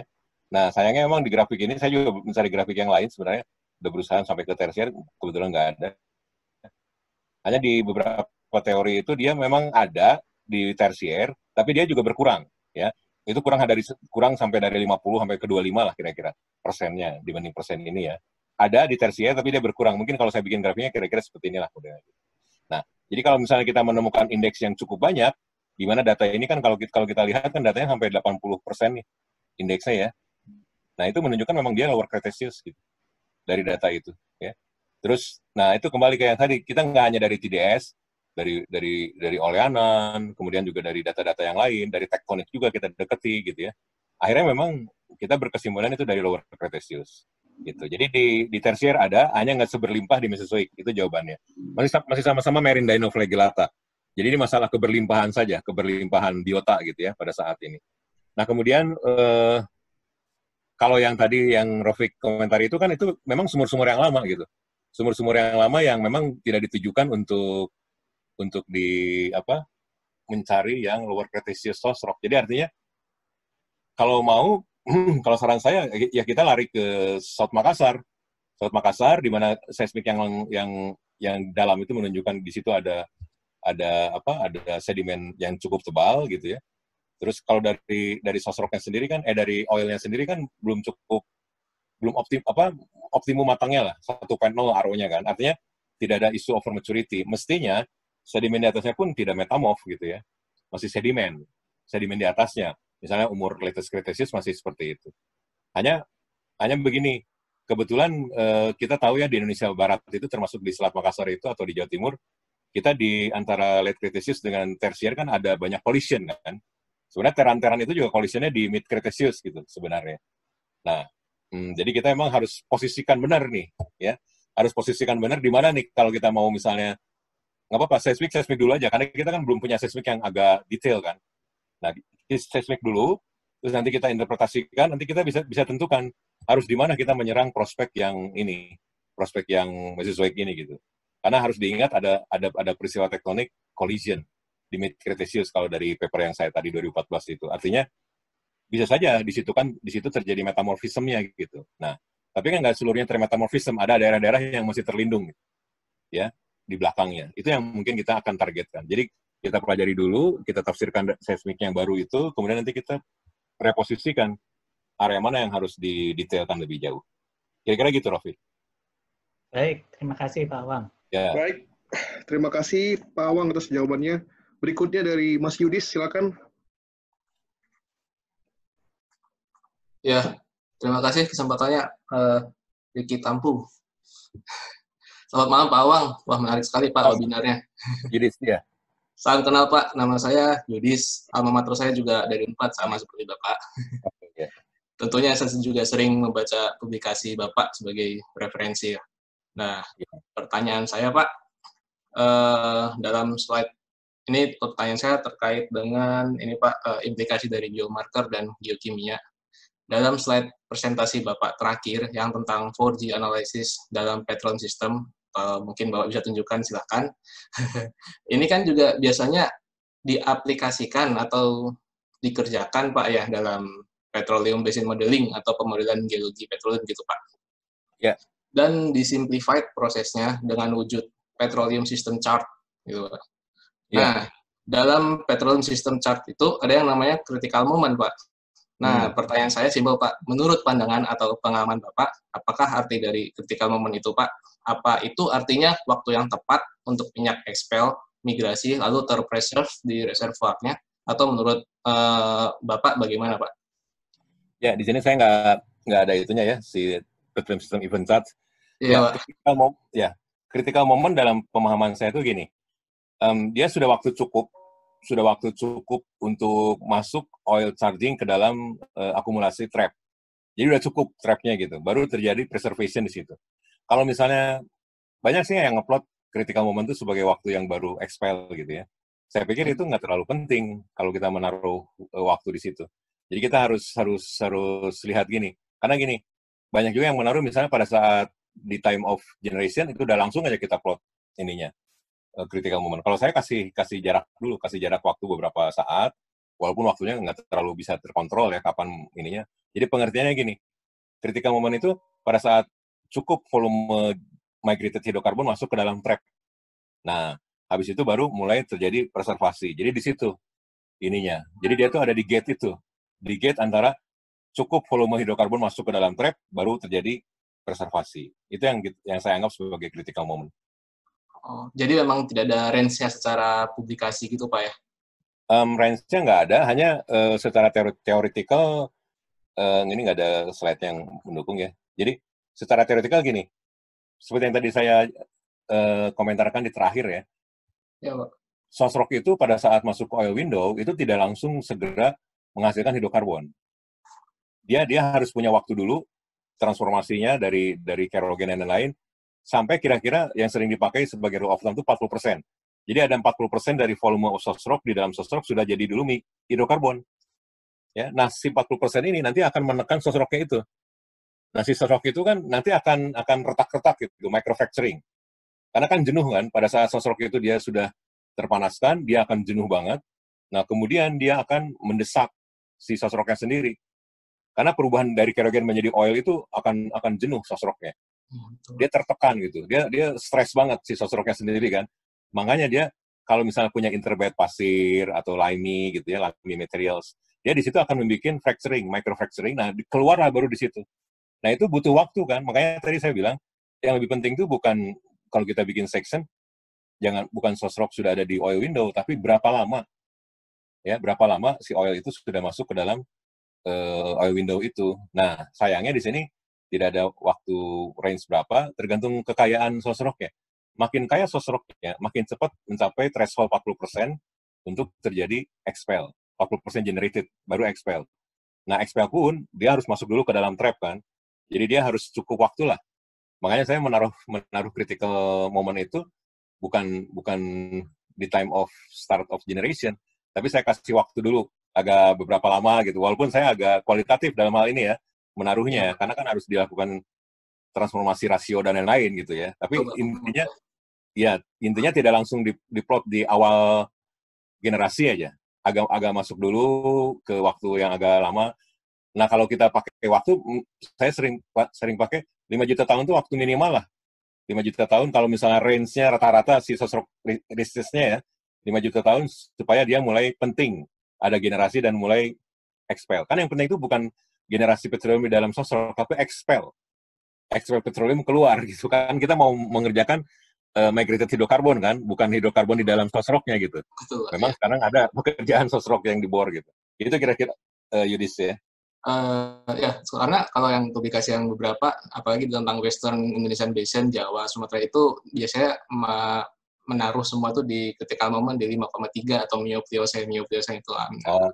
Iya Pak, begitu Pak. Jadi ya satu lagi Pak, sedikit. Misalkan kita mempunyai 2 sumber atau 2 source rock berbeda dari satu basin tersebut, itu apakah memang harus ditaruh critical moment itu 2 buah atau tetap 1 buah aja gitu Pak, menurut pandangan Bapak? Ya, kembali lagi tergantung ke waktu penting dia gitu. Jadi waktu signifikan dia pada saat generated petroleum itu sudah ada. Jadi bisa saja bersamaan walaupun ada 2 source rock gitu ya. Tapi saya pikir sih akan berbeda waktunya. Karena kan misalnya source rock itu kan 1 di bawah, 1 di atas kan, pastinya kan. Jadi kan thermal maturity-nya lain-lain. Betul. Ya. Dia overburden-nya pun lain. Mestinya akan berbeda critical moment-nya gitu, akan lain-lain. Nah, kalau di Indonesia Barat memang kebetulan kebanyakan di 5.3 karena itu di awal Pliocene ya. Dari Neoplio gitu. Memang kebanyakan generasi petroleum di situ ininya, puncaknya gitu. Sehingga saya pikir pada saat 5,3 itu mungkin sudah terjadi generasi petroleum dan cukup masuk ke dalam trap. Nah, terus kemudian pada saat yang bersamaan pun tektonik mulai kuat kan, Pliopiston nantinya kan. Iya, betul Pak. Itu mungkin takut berpengaruh ke pengawetan, preservasi gitu. Saya pikir 5,3 oke gitu ya. Untuk itu hanya tergantung basinnya sebenarnya setiap area itu. Kemudian terus gini, yang penting juga gini, yang sering misleading di basin modeling itu. Orang rata-rata pakai RO langsung 0,6 gitu atau 0,65 gitu ya. Atau 0,5 gitu. Sebenarnya kalau kita tahu dengan baik source rock-nya jenis apa, kerogen type-nya, itu akan lebih baik menaruh awal kematangan. Karena nanti bisa saja terlalu optimis atau terlalu pesimis nantinya. Ya. Riset-riset terbaru menunjukkan kepada kita kalau tipe kerogennya 2S, jadi marine yang kaya akan sulfur, 0,4 pun sudah jadi petroleum. 0,4 RO. Nah, itu hati-hati. Jadi kalau dikasih 0,6 itu sudah terlalu pesimis gitu ya. Tetapi kalau kerogen tipe 3, itu sekarang menurut riset bahkan 0,8. Itu sudah baru terjadi gitu. 0,8 tuh dia mulai matang. Jadi kalau dikasih 0,5, nanti kitchen kita akan gede banget gitu. Okay? Jadi harus hati-hati. Jadi kalau kita tahu kerogen type kita dengan baik, itu lebih bagus. Ya. Yang 0,6 itu sekitar marine aja, kerogen tipe 2 gitu. Alakustrin juga 0,6 gitu, kadang-kadang 0,7, tapi kalau tipe kerogen 3 dia 0,8. Itu lebih bagus dibandingkan kita satu angka aja taruh 0,5. Nanti nggak terlalu jauh dari realitinya nantinya. Ya. Gitu kira-kira. Ya, biasanya itu tentang model kinetik Pak ya, model kinetik masing-masing source rock biasanya hubungannya. Betul, iya. Ya, terima kasih banyak Pak Awang. Oke. Baik, terima kasih Mas Yudis, Pak Awang atas diskusinya. Ya. Berikutnya ada dari Ibu Agnes, silakan Ibu Agnes untuk menghidupkan audionya. Waktunya Mas. Selamat malam Pak Awang. Malam Agnes. Terima kasih atas presentasinya. Pertama-tama, ini sebenarnya saya agak bingung, nyambung nggak ya sama bahasannya Pak Awang yang luasnya ini. Cuma daripada penasaran kapan lagi ketemu Pak Awang, jadi saya coba tanyakan aja ya Pak. Misalnya kita punya study case seperti ini Pak. Kita punya lapangan itu sumur-sumurnya itu di area tinggian, sementara di sebelah, misalkan di sebelah timurnya itu kita punya dalaman. Jadi selama ini kita sudah mengetahui bahwa di sumur-sumur itu minyaknya adalah dari Marine, tapi kita tidak pernah tahu karena kita tidak pernah ngebor dalamannya ya Pak ya. Sosoknya itu dari mana? Karena yang paling dekat dalamannya yang di sebelah timur itu ya kita anggap aja itu adalah dalaman adalah kitchennya. Misal kita mengebor nih Pak di tengah, jadi kita ngebor bukan di depo center, tapi bukan di tinggian juga. Nah di situ kita sudah mendapatkan shell marine Pak, tapi saat kita lakukan geokimia, TOC dan rock eval juga, itu kita punya pure source rock Pak, dan juga belum matang. Jadi kalau misalnya by rumus jempol, dari HI dan RO-nya pun untuk GC dan GCMS sebenarnya tidak akan begitu bagus gitu. Nah sebenarnya sampel seperti itu worth it nggak sih Pak kita lanjut ke GC GCMS, atau misalkan kita punya opsi pyrolysis GC nih Pak gitu. Itu apakah sampel di mid basin itu akan tetap mewakili sampel yang ada di dalaman gitu, dan apakah nanti saat kita melakukan oil to source rock correlation datanya akan cukup valid untuk kita tampilkan ke manajemen begitu Pak. Pertanyaan dari saya. Agnes bisa sebutkan mungkin dari mana? Dari Pertamina. Oh ya, oke. Sip. Ya. Terkait.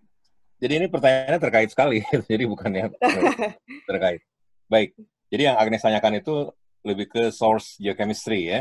Kalau tadi kan saya banyak bahas oil biomarkers ya. Ya, itu dia makanya nanya pas nggak ya saya tanyakan di sini begitu. Enggak, sama karena kan kita harus melakukan korelasi dengan source juga nantinya. Ya. Jadi kalau misalnya cutting, kan kita melakukan cutting, tadi sudah disebutkan bahwa cutting, RO dari cutting gitu ya. Hanya GC, TOC juga sudah, GC, GCMS-nya belum kan gitu. Karena kan nilainya rendah semua gitu. Walaupun di slope gitu. Biasanya di slope tuh yang paling rendah tuh biasanya di daerah tinggian struktur ya. Tinggian struktur. Karena kan tinggian struktur kalau dia dari dulu tinggi, berarti memang oksidasinya di situ juga tinggi gitu. Artinya itu akan mengurangi semua nilai-nilai geokimia. TOC-nya rendah, nanti HI-nya juga akan rendah, dan lain-lain juga mungkin. Nah, RO-nya tergantung. RO-nya kalau dia dari dulu tinggi, berarti akan rendah juga. Kecuali kalau dia dalam, kemudian keangkat gitu. Nah, pertama begini.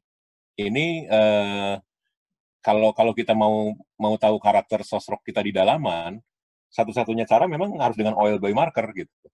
Dengan oil biomarker tadi yang ada sumur-sumurnya di tinggian kan. Karena kan sekarang misalnya pertama gini harus kita lakukan rekonstruksi dulu. Misalnya di bagian timur tuh kita anggap kitchen kan, tadi Agnes bilang kan. Nah kita harus rekonstruksi apakah memang dari awal sekali, misalnya source-nya kita anggap dari umur Oligocene gitu. Sesudah kita rekonstruksi, sobat saya pertanyaan dulu, si area yang dianggap kitchen tuh ada seismiknya nggak? Kena seismiknya nggak? Ada seismiknya Pak, tapi memang belum pernah ditembus karena by study tampaknya kita nggak punya reservoir juga di sana gitu. Baik. Jadi yang nggak pernah ditembus sumur sama sekali begitu. Ya, nggak apa-apa. Jadi artinya kita flatten dulu, dengan data seismik gitu. Jadi kita harus lakukan flatten, kita harus pakai data seismik yang menghubungkan antara daerah tinggian, slope, dan dalaman itu. Kita flatten sampai ke umur source rock yang kita duga gitu. Jadi di flatten di top of source rock yang kita expected. Nah, dari awal dia rendahan nggak gitu. Dari awal rendahan nggak gitu. Jadi artinya kalau dia rendahan dari awal, low area, memang itu kitchen gitu. Sampai akhirnya mengeluarkan minyak sesudah dia kena burial sedimen-sedimen yang selanjutnya kan. Anggaplah kitchen itu benar gitu. Sudah di data seismik. Terus kalau kita lakukan ini karena nggak ada sumur, ya kita harus lakukan pseudo well juga. Pseudo well basin modeling, thermal modeling. Nah, nanti dikontrol datanya oleh data RO yang di slope itu yang ada sumurnya. Ya, dengan cara itu kita jadi mengontrol nilai-nilai ini. Kalau RO di sumur, yang di slope kan itu sudah firm kan, datanya memang belum matang kan? Betul, Pak. Ya, karena RO-nya masih rendah, masih di bawah 0,6 misalnya, kayak katakanlah begitu kan. Nah, terus mungkin juga daerah slope itu juga punya TOC rendah dan lain-lain yang rendah karena mungkin itu masih daerah oksik juga dulunya gitu, sehingga nilai TOC-nya rendah. Tapi kalau misalnya di atas 2% TOC-nya, biasanya lab juga tetap melakukan GC dan GCMS. Kalau TOC-nya di atas 2%, biasanya. Ya. Nah, kalau di bawah 1%, biasanya yang enggak gitu. Yang enggak di sana. Kalau di bawah 1%. Tapi kalau misalnya 1 antara 2, tergantung kita, masih bisa dikeluarkan gitu GCMS-nya. Dicoba gitu ya. Tapi kalau misalnya saran saya sih, tergantung ini pertanyaan yang paling penting yang mau dijawab apa misalnya. Atau isu apa yang paling penting yang mau dikejar. Misalnya apa dulu kan. Kalau misalnya ingin mengetahui minyak si source rock-nya itu apa, apakah marine atau apa, itu kan cukup dari biomarker minyak yang sudah ada di lapangan-lapangan di daerah tinggian itu, supaya kita tahu source basisnya, ya kan? Atau kita misalnya mau mengetahui di slope-nya gimana nih, gitu kan? Kalau slope-nya, kalau saya punya beberapa kasus di Salawati Basin itu, kita pernah mengejar di daerah tinggiannya, terus mengejar terus masuk ke down deep-nya ya, kita sudah bisa taksir, karena kebetulan seperti yang tadi saya tunjukkan, minyak itu makin matang ke arah ininya kan, ke arah down deep-nya kan, kalau ada reservoir gitu. Jadi tergantung pertanyaan yang mau dijawab di daerah itu, apa dulu, baru kita address ininya, masalahnya apa. Kalau dari masalah geokimia, apa yang mau ditanyanya gitu, apa yang mau diserangnya seperti itu. Kira-kira gitu Agnes ininya. Jadi tergantung jawab apa masalah yang mau dikejar dulu apa gitu ininya, solusinya. Oke. Berarti sebenarnya kalau kita mau mengakses si kitchen yang tanda kutip ya Pak ya, karena masih belum pernah kita tembus, itu sebenarnya by 1D modeling pun dengan menggunakan data sumur yang terakhir itu sudah cukup ya Pak ya? Ya, sumur terakhirnya itu buat kontrol untuk pseudo well. Jadi kita pakai pseudo well itu kan kita seolah-olah menganggap ada sumur di dalaman, itu bisa dilakukan. Horizon seismik kita pakai, nanti dikontrol oleh data sumur paling dekat. Apalagi sudah ada RO-nya kan kalau RO-nya ada di tempat dalam bagus itu bisa dipakai kontrol supaya basin modeling 1D kita tidak terlalu spekulatif. Oke Pak, iya. Saya rasa cukup. Terima kasih banyak atas jawabannya Pak, membantu sekali. Terima kasih. Terima kasih Bu Agnes, Pak Awang atas diskusinya. Berikutnya dari Pak Dodi, silakan Pak Dodi. Mohon disebutkan dari mana Pak ya? Terima kasih. Ya, terima kasih Pak Riki atas waktunya. Saya Dodi dari PTTIP Pak. Pak Awang, terima kasih juga sharing knowledge-nya Pak. Sangat insightful. Ini saya tadi senang karena seperti gadget kan, waktu 3G Pak Awang ngeluarin 3G juga ya. Waktu 4G Pak Awang sekarang ngeluarin 4G. Jadi sebentar lagi ada 5G nih Pak. Jadi saya lagi berpikir kira-kira apa lagi gitu. Terus tadi saya juga suka juga petroleum system biasanya orang cuma 5 gitu kan, Pak Awang sekarang tambahin jadi 10 gitu. Waduh, nambahin lagi, tambah PR lagi gitu Pak. Tapi tadi saya ada satu yang suka Pak Awang kasih kan, source rock should be rich and mature gitu Pak. Tapi mungkin perlu ditambahin juga itu Pak, karena tadi di 4G-nya terakhir Pak Awang kan geologic time frame Pak. Jadi mungkin perlu juga kayak timing to accumulation in trap gitu, waktu untuk terakumulasi di trap itu juga mungkin perlu dipertimbangkan juga. Betul. Gitu. Terus saya juga lihat tadi geokimia bisa ngelihat deposition environment, bisa lihat facies juga, litologinya gimana, age-nya gimana. Nah, pertanyaan saya ini Pak, bisa nggak sih geokimia untuk ngetahuin source rock atau oil ini sudah di waktu yang optimal untuk generate atau belum? Dari geokimia ada nggak metodenya? Itu pertanyaan pertama. Terus yang pertanyaan kedua, tadi kan Pak Awang memberi contoh gitu ya, dari geokimia bisa membuka banyak eksplorasi ke depan gitu Pak. Apakah ada wacana gitu kan, rencana gitu? Jadi kan banyak nih Pak basin-basin di Indonesia yang masih belum banyak dieksplor gitu Pak. Jadi mungkin Pak Awang bisa kasih, oh ini basin yang perlu geokimia, atau ini basin yang mungkin geokimia bisa membantu untuk membuka insight eksplorasi di situ gitu. Kalau yang ketiga nih Pak, ini pertanyaan titipan sih Pak. Ini Pak, pengaruh magmatik terhadap kematangan hidrokarbon. Ya, itu aja Pak. Terima kasih banyak. Oke, Dodi, ya. Baik. Masalah optimality ya, masalah optimum untuk untuk hidrokarbon sudah di-generate itu sebenarnya kita bisa ukur dari kematangannya. Kan gini, kalau dari teori window of oil generation itu kan antara 0,6 kira-kira ya, atau 0,65 lah kalau sering dipakai RO ya, sampai 1,3 RO-nya. Jadi di window itulah oil gitu. Sering disebut misalnya kalau 0,65 sampai 0,8 itu misalnya early maturity ya, 0,8 sampai 1,2 itu optimum. Nah, di atas 1,2 sampai 1,3 itu udah late mature gitu. Nah, geokimia bisa membantu itu dengan cara tadi yang saya tunjukkan tekniknya itu, dengan mengetahui RO minyak. Jadi RO minyak itu sebenarnya kita seolah-olah mengukur RO dari minyak. Padahal kan minyak kan nggak bisa diukur RO-nya kan. Ya. RO kan hanya dari cutting gitu. Tapi bisa diekuivalenkan. Nah, tadi yang saya sebutkan biomarkernya itu yang si methylphenanthren itu. Ya, di grupnya aromatik. Ya, di MZ178 dan MZ192. Nah, misalnya seperti yang tadi, Dodi ya, yang saya tunjukkan kasus minyak minyak tadi itu minyak siapa? Minyak yang di North Papua itu RO ekivalennya itu baru 0,9. Ya, jadi dia sudah awal optimum lah, gitu kan? Awal optimum. Terus minyak yang early Cretaceous tadi yang di Jawa Timur yang baru itu 1,0 RO-nya. Karena sudah dilakukan biomarker analisisnya untuk menunjukkan RO minyak berapa gitu.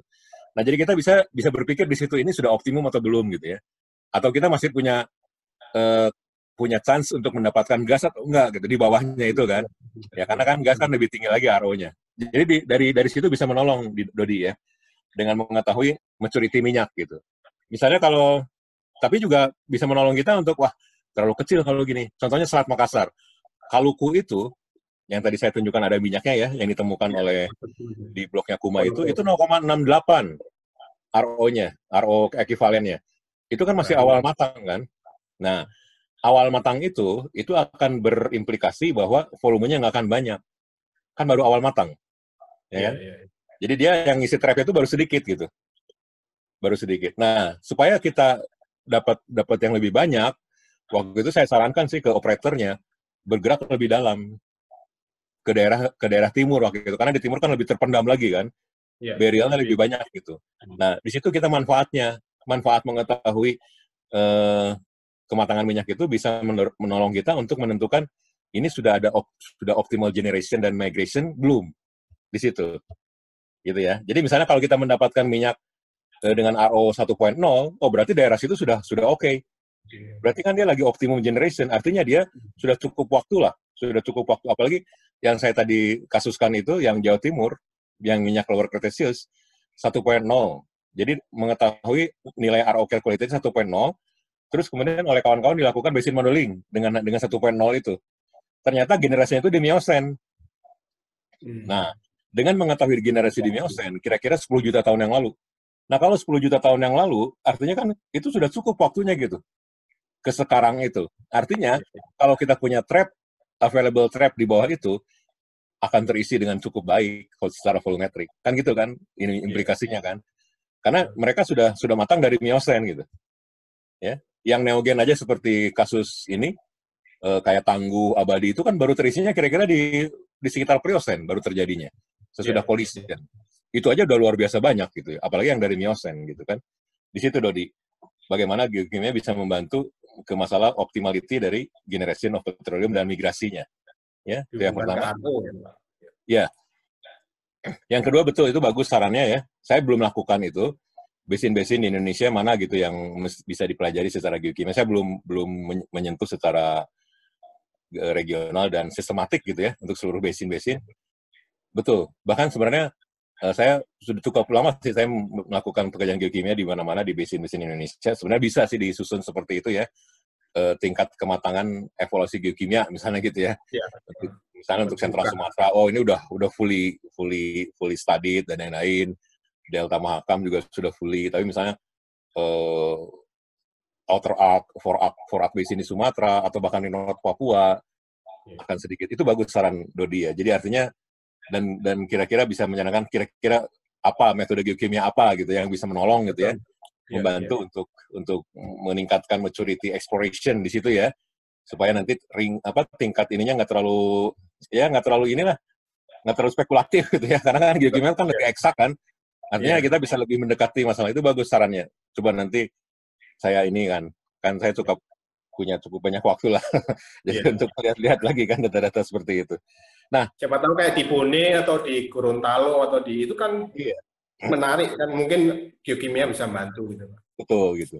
Saya juga baru menemukan yang ini, yang oil seep dari Tanjung Api itu di Bone itu, di Gorontalo itu. Belum saya pelajari lebih detail, tapi udah ada datanya lah paling nggak. Dia bisa menolong kita untuk mengetahui itu. Nah, masalah magmatik gitu ya, magmatik terpengaruh pada kematangan ada, tapi sifatnya nggak regional, Dodi ya. Yang lebih regional itu kadang-kadang bisa mengangkat gradien geothermal secara regional kadang-kadang. Kalau kita punya jalur volcanic arc, misalnya. Tapi kalau misalnya kita punya semacam intrusion, magmatic intrusion gitu ya, sedikit, nggak terlalu banyak berpengaruh sih ke kematangan. Karena kan itu hanya sesaat, lokal. Kadang-kadang ada, memang RO-nya kadang-kadang terpengaruh, terbakar gitu, atau lebih tinggi gitu ya. Tapi kan begini, yang namanya pematangan sosrok itu lebih banyak kan overburden. Ya, overburden atau burial sedimen. Jadi konduktivitas termal dari sedimen-sedimen yang nutup dia. Heat flow ada pengaruhnya tapi nggak terlalu banyak, apalagi intrusion gitu ya, itu juga nggak banyak. Jadi pengaruhnya lokal. Nah, kalau ke kematangan, kita sangat berperan itu ke sedimen-sedimen penutupnya. Makanya kalau basinnya terlalu tipis, ya kemungkinannya untuk jadi migrasi, jadi generasi petroleum jadi sedikit kan, karena burialnya terlalu tipis. Gitu.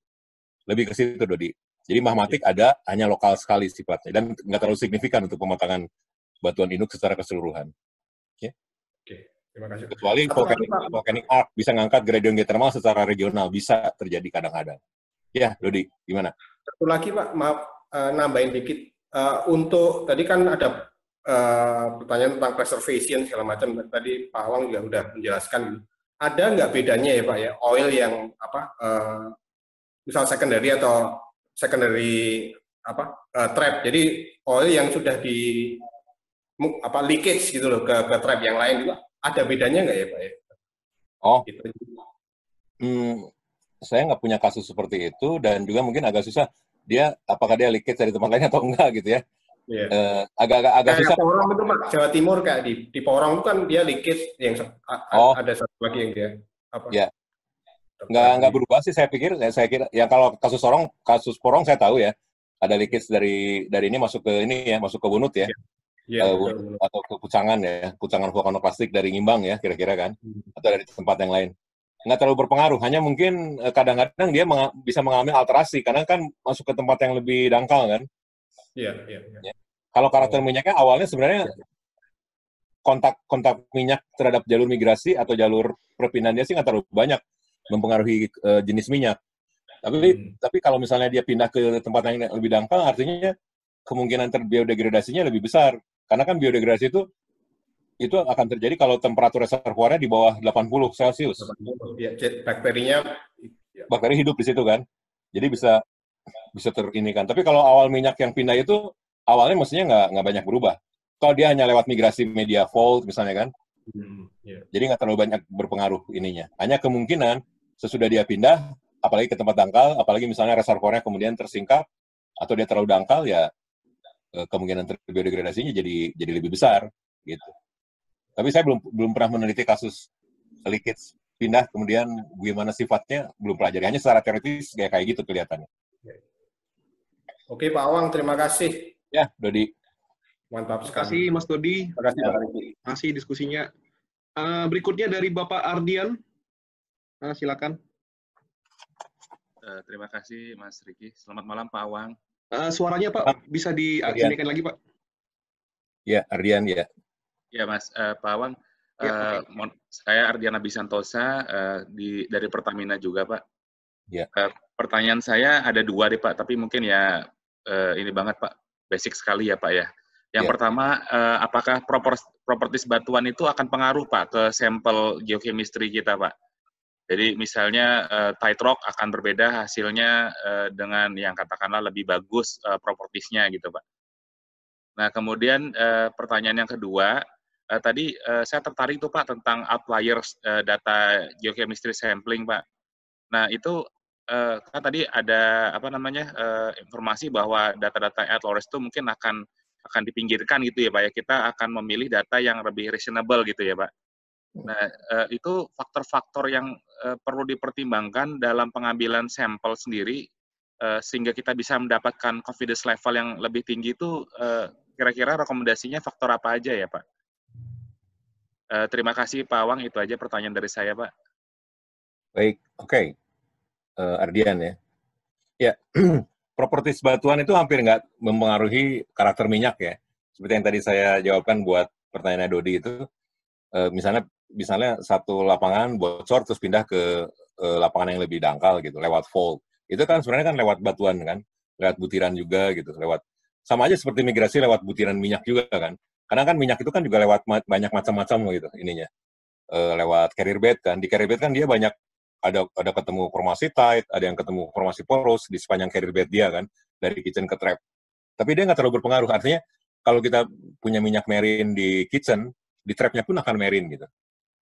Begitu juga dengan jenis-jenis minyak yang lain. Artinya properties reservoir ya, baik sebagai carrier bed gitu ya, atau dia fault gitu misalnya, di faultnya ada macam-macam, ada batuan, ada ada brecciated, ada smearing dan lain-lain, itu nggak terlalu berpengaruh terhadap karakter minyak.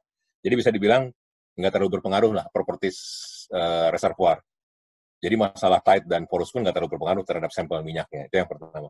Terus yang kedua, itu geochemical sampling itu kalau tadi seperti pertanyaan yang tadi misalnya ada 2 metode, terus dia saling konfrontasi gitu ya. Kalau dalam pengalaman saya untuk menentukan mana yang bisa dipakai itu ya jumlah data mana yang menunjukkan kesimpulan yang sama itu yang kita pegang dibandingkan ada satu data berbeda sendiri gitu. Tapi kita juga harus dukung dengan data yang lain. Itu kalau dari sisi pada saat kita melihat metode-metode geokimia menunjukkan hasil yang berbeda. Misalnya gini, kita menggunakan 5 metode gitu. Terus ada satu yang berbeda, tapi 4 menunjukkan ke yang lainnya. Kita percaya ke yang 4 itu gitu. Ya. Nah, tetapi kalau untuk samplingnya sendiri, seperti yang tadi, kalau misalnya kita bekerja dengan oil yang biodegraded, misalnya, ya kita harus lebih hati-hati melakukan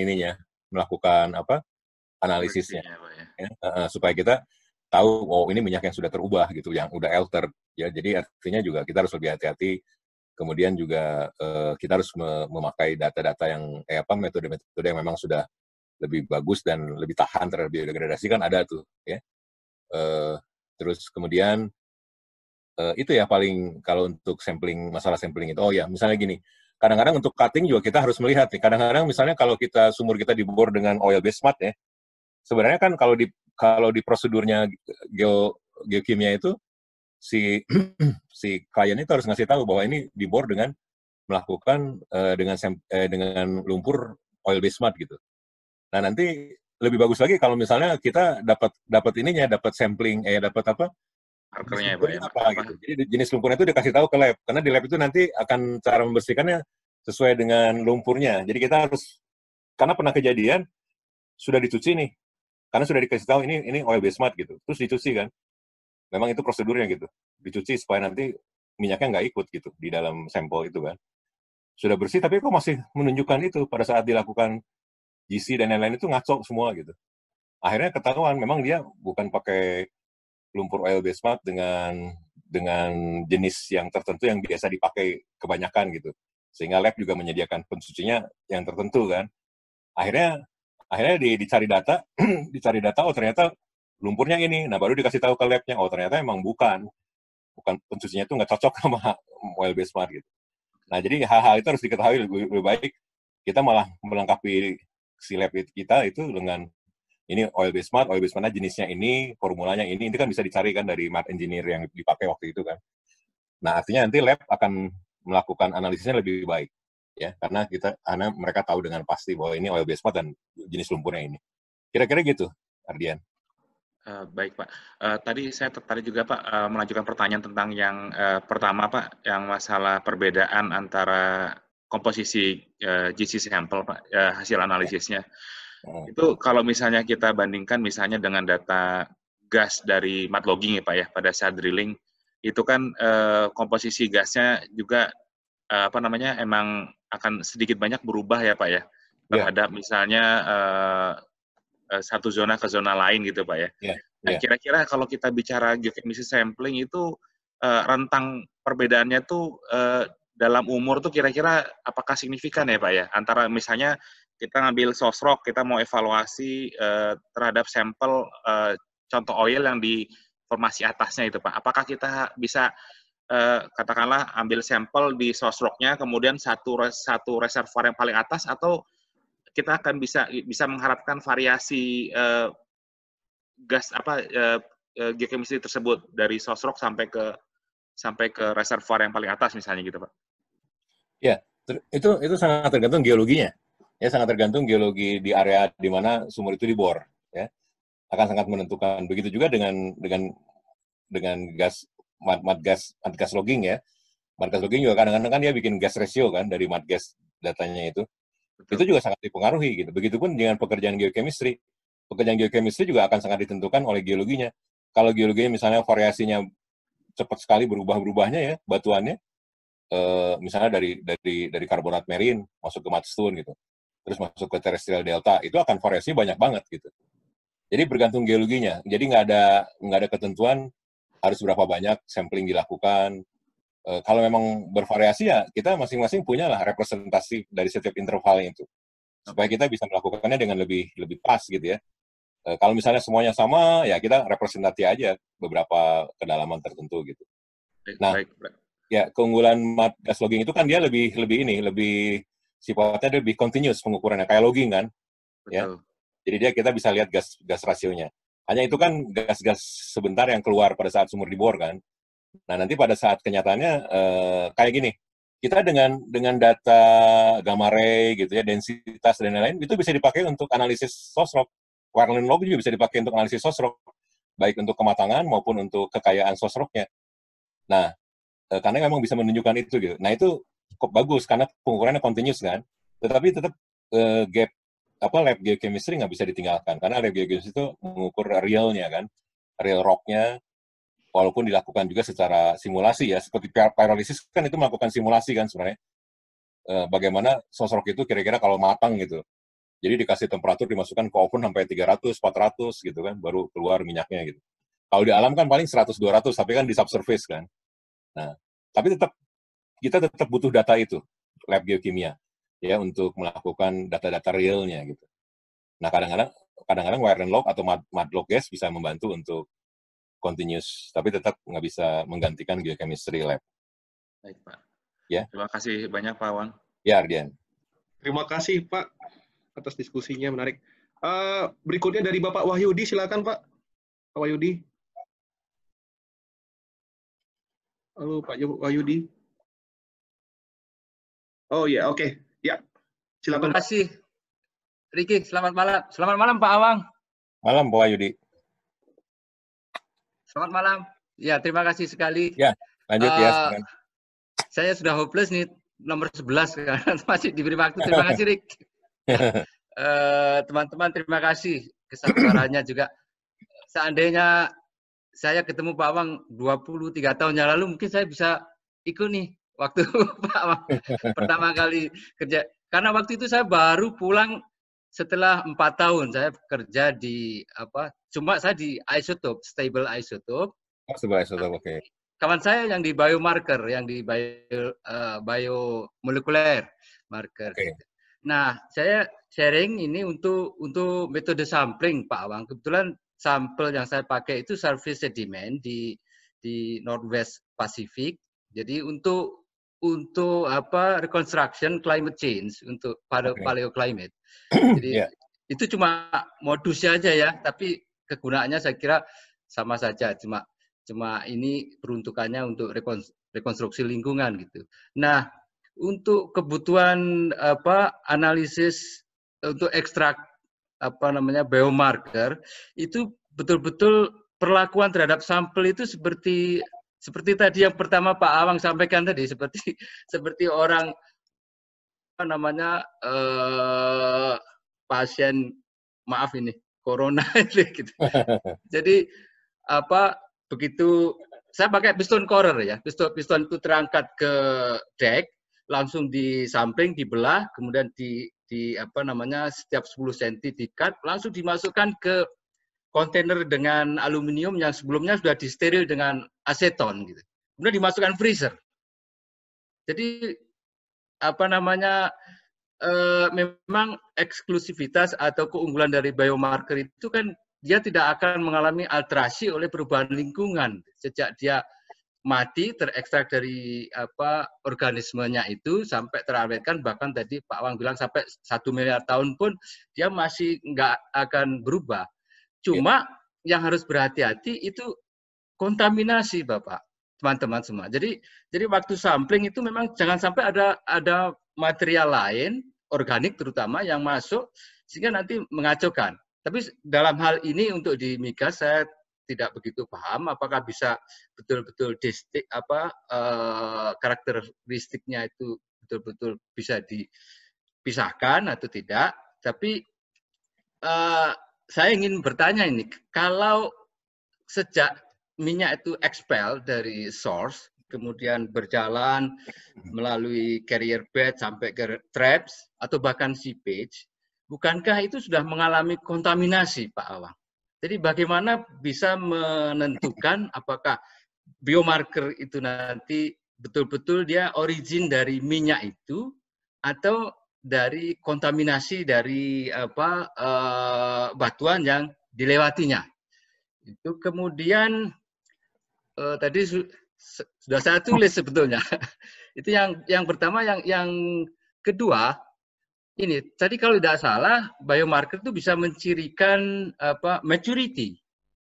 Sedangkan dia kecuali kalau dia berasal dari anaerob bakteri yang ada di minyak ya.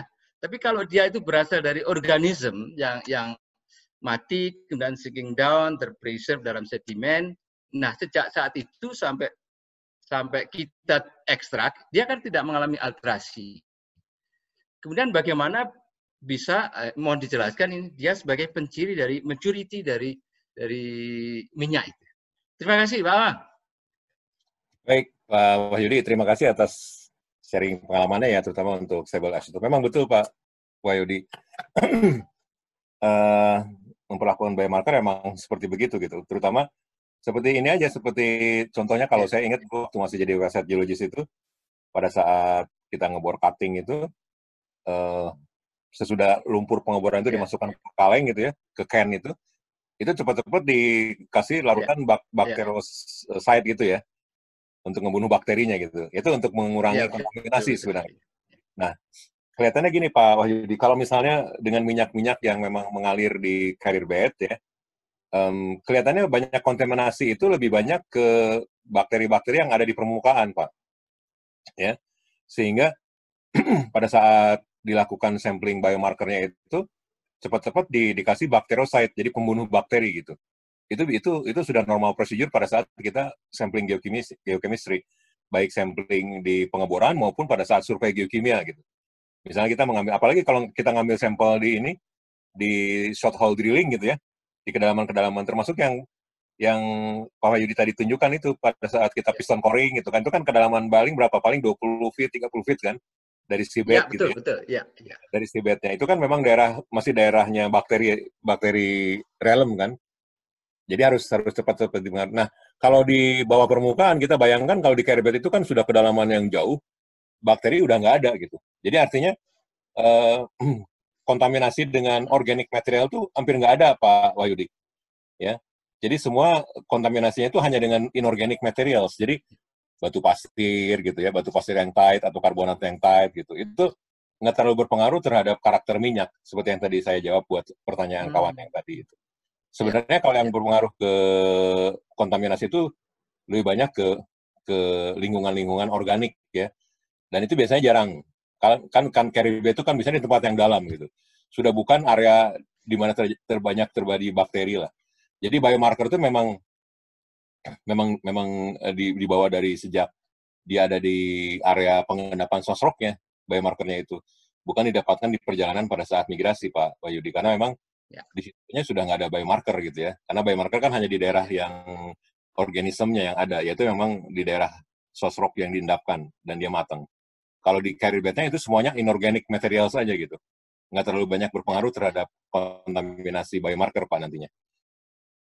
Itu yang menjawab pertanyaan pertama. Yang kedua itu, betul, jadi memang kalau biasanya yang kita pakai untuk indikasi kematangan itu sebenarnya kalau secara stereochemistry-nya itu banyak perubahan, Pak Wahyudi. Jadi tadi di depan itu kan saya tunjukkan contoh struktur molekul kan, struktur molekul atau chemical structure dari satu biomarker gitu.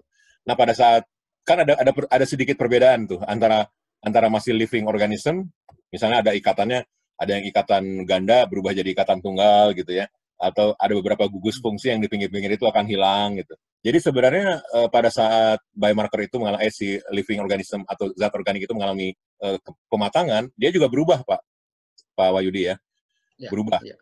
Kalau secara struktur molekul mungkin secara stereokimianya akan berubah lah. Kan kalau stereokimia, kalau kita bermain dengan stereokimianya, misalnya dia akan terjadi perbedaan. Misalnya perputarannya akan lain. Dari tadinya ke kiri jadi ke kanan gitu. Atau tadinya ke arah kita jadi membalik ke arah kita. Itu main stereokimia. Jadi, nah itunya ekspresinya kalau dalam GCMS itu ditunjukkan biasanya dengan perubahan rantai-rantai ininya, Pak Wahyudi. Perubahan ininya, peak-peaknya. Ada peak yang memendek, ada yang peak memanjang pada saat terjadi pematangan gitu. Sebagai tadi kasus yang contohnya triterpan. Di triterpan kan ada yang namanya biomarker namanya trisnorneohopan dengan trisnorhopan gitu. Nah itu ada yang misalnya pada saat dia matang nanti si TS-TM-nya itu berubah-ubah, Pak Wahyudi ya. Iya. Karena pematangan. Nah ekspresinya itu di situ. Nah itu kayak yang kita dapatkan di GCMS-nya seperti itu responnya. Jadi ada rantai yang memendek dan memanjang gitu. Ininya peak-nya, bukan rantainya. Nah, kalau di secara stereokimia, ada perubahan stereokimia sebenarnya karena kematangan. Nah, itu jadi artinya walaupun dia sudah mati gitu ya si bakterinya itu bukan bakteri, si living organismnya sudah mati, ternyata pada saat dia mau berubah jadi kerogen, terus kerogen jadi minyak gitu ya. Itu ternyata mengalami perubahan secara kimiawi juga. Makanya kita bisa lihat responnya di GCMS itu. Kira-kira gitu, Pak Wahyudi. Jadi masih kita bisa ukur pematangan itu. Ya. Bagaimana, Pak? Oke, terima kasih, Pak Bang. Oke, ya, makasih. Terima kasih juga. Oke. Ada last question, Pak. Ini satu orang spesial nih. Silakan, Mas Cipi. Oh, Cipi ya. Iya. Ya. Terima kasih Bang Wiki udah dikasih kesempatan, tadi colek lewat WA soalnya. Oh. Biasa Pak, sesi malam Pak. Jalur khusus. Iya Pak, mau loncat ke North Sumatera Pak. Iya. Ya, kalau North Sumatera kita kan tahu ada Arun 14 TCF gas, significant reserve, dan nggak ada lagi yang kayak seperti itu. Dan kalau dari papernya Buck and McCullough 94 Pak ya, itu kan mereka menyatakan proven sosok dari Bampo, charge ke Arun, dan itu datangnya dari subbasin Lok Sukon Deep, Pak. Yeah. Tapi yang menarik di sini adalah seperti Bawa bilang tadi kan, kalau TOC itu minimum 2%. Tapi ini memang dari Buck and McCullough ini standar cuma pakai GC, Pak. Baik di sosok Bampo maupun di kondensat dari lapangan Arun. Dan itu match. Phase time to phyton ratio-nya itu di bawah 2, 1,8 gitu kan. dan itu indikasi marine source rock. TOC-nya tapi menarik, secara umum secara garis besar TOC-nya di bawah 1%, Pak, rata-rata. Ini terus dan ini diendapkan di laut dalam. Kalau ngeliat dari Bampo ya, Bampo itu formasinya dari data sumber pengeboran yang saya baca itu laut dalam. Dan lebih menariknya lagi dari misalnya oxygen index versus hydrogen index. Ya, hydrogen index itu semuanya itu di bawah 200 atau ini gas prone. Kalau Van Crevelen itu kan bilangnya itu Kerrigan type 3. Ini yang saya agak confused, Pak. Kalau orang bilang Kerrigan type 3 itu terrestrial. Padahal ini adalah Bampo formation source rock yang diendapkan di relatively laut dalam. Apakah itu adalah rework dari terrestrial? Lalu bagaimana bisa TOC yang 1% ini bisa ngecas sebanyak 14 DCF? Mungkin memang itu karena alasannya di paper itu tebal, Pak ya. Karena saya mengamati, karena kebetulan saya lagi kerja di Sabah juga, Pak. Itu TOC-nya juga untuk deep water itu di bawah 1%, Pak. Saya nggak tahu yang di Mahakam tuh saya, kalau nggak salah juga kecil-kecil aja TOC-nya, Pak. Nah itu untuk, kan ini eksplorasi juga lagi sedang berjalan di Natuna Sumatera, terutama yang di deep water, Pak ya. Itu juga indikasinya cukup positif, Pak. Maksudnya kalau saya pernah lihat, tapi tetap ada sumur-sumur lain di arah deep water seperti Bungong Jempa, mungkin Bapak tahu, Bayu Laut Dalam. Itu untuk sosok mereka mengharapkan dari oligosin itu nggak ada yang lebih dari 1%, Pak. Nah itu ada tanggapan nggak, Pak, untuk Natuna Sumatera exploration itu? Mungkin itu, Pak, pertanyaan saya. Terima kasih, Pak. Ya, Cipi. Kalau tadi yang saya tunjukkan dari slide tadi ya, Natuna Sumatera memang confirm dia marine, ya. Tadi Cipi nambah keterangan dari piston fighter-nya udah di bawah 2 kan. Itu marine anoxic bahkan. Itu marine anoxic bahkan gitu. Oh, satu lagi, Pak, yang jauh, Jambu Aye, itu kan dekat, Pak ya. Iya. Itu beda, sepertinya dia di-charge dari sub-basin yang beda, karena condensate piston fighter ratio-nya itu di atas 4, Pak. Oh, oke. Jadi itu kayaknya agak unik ini Sumatera. Ya. Ya biasa, kalau misalnya kita bekerja dalam source species itu kan beda-beda kan, si source spot-nya. Ya, ada yang di daerah anoksik, ya kan, terus ada yang di daerah agak oksik, ya mestinya dia kalau daerah yang agak oksik ya itulah 4 itu. Tapi begitu dia masuk source spot yang lebih anoksiknya, mungkin dia di bawah 2 gitu, piston fighter. Nah, itu soal itu. Nah, sayang mungkin ya karena dulu ya di Arun itu kan tahun 71 ditemukan gitu. Jadi kita juga belum terlalu maju lah saat itu masalah isotop gas ini, yang pertanyaan tadi berhubungan dengan Pak Wahyudi nih. Sebenarnya kalau dengan gas itu kita bisa banyak main dengan stable isotop karbon dan deuterium, ya. Saya juga nggak pernah dapatkan lagi data Arun itu dilakukan isotop karbon 13-nya gitu atau deuteriumnya. Kalaupun ada kondensat itu bisa dilakukan, tapi kan kondensat itu sebenarnya kan juga tergantung kondensat apakah dia merupakan perubahan fase saja dari gas dari tempat dalam berubah jadi kondensat di tempat dangkal, itu juga kadang-kadang biomarkernya nggak keluar atau sangat minimal biomarkernya karena datangnya dari gas juga kan si kondensat itu ya.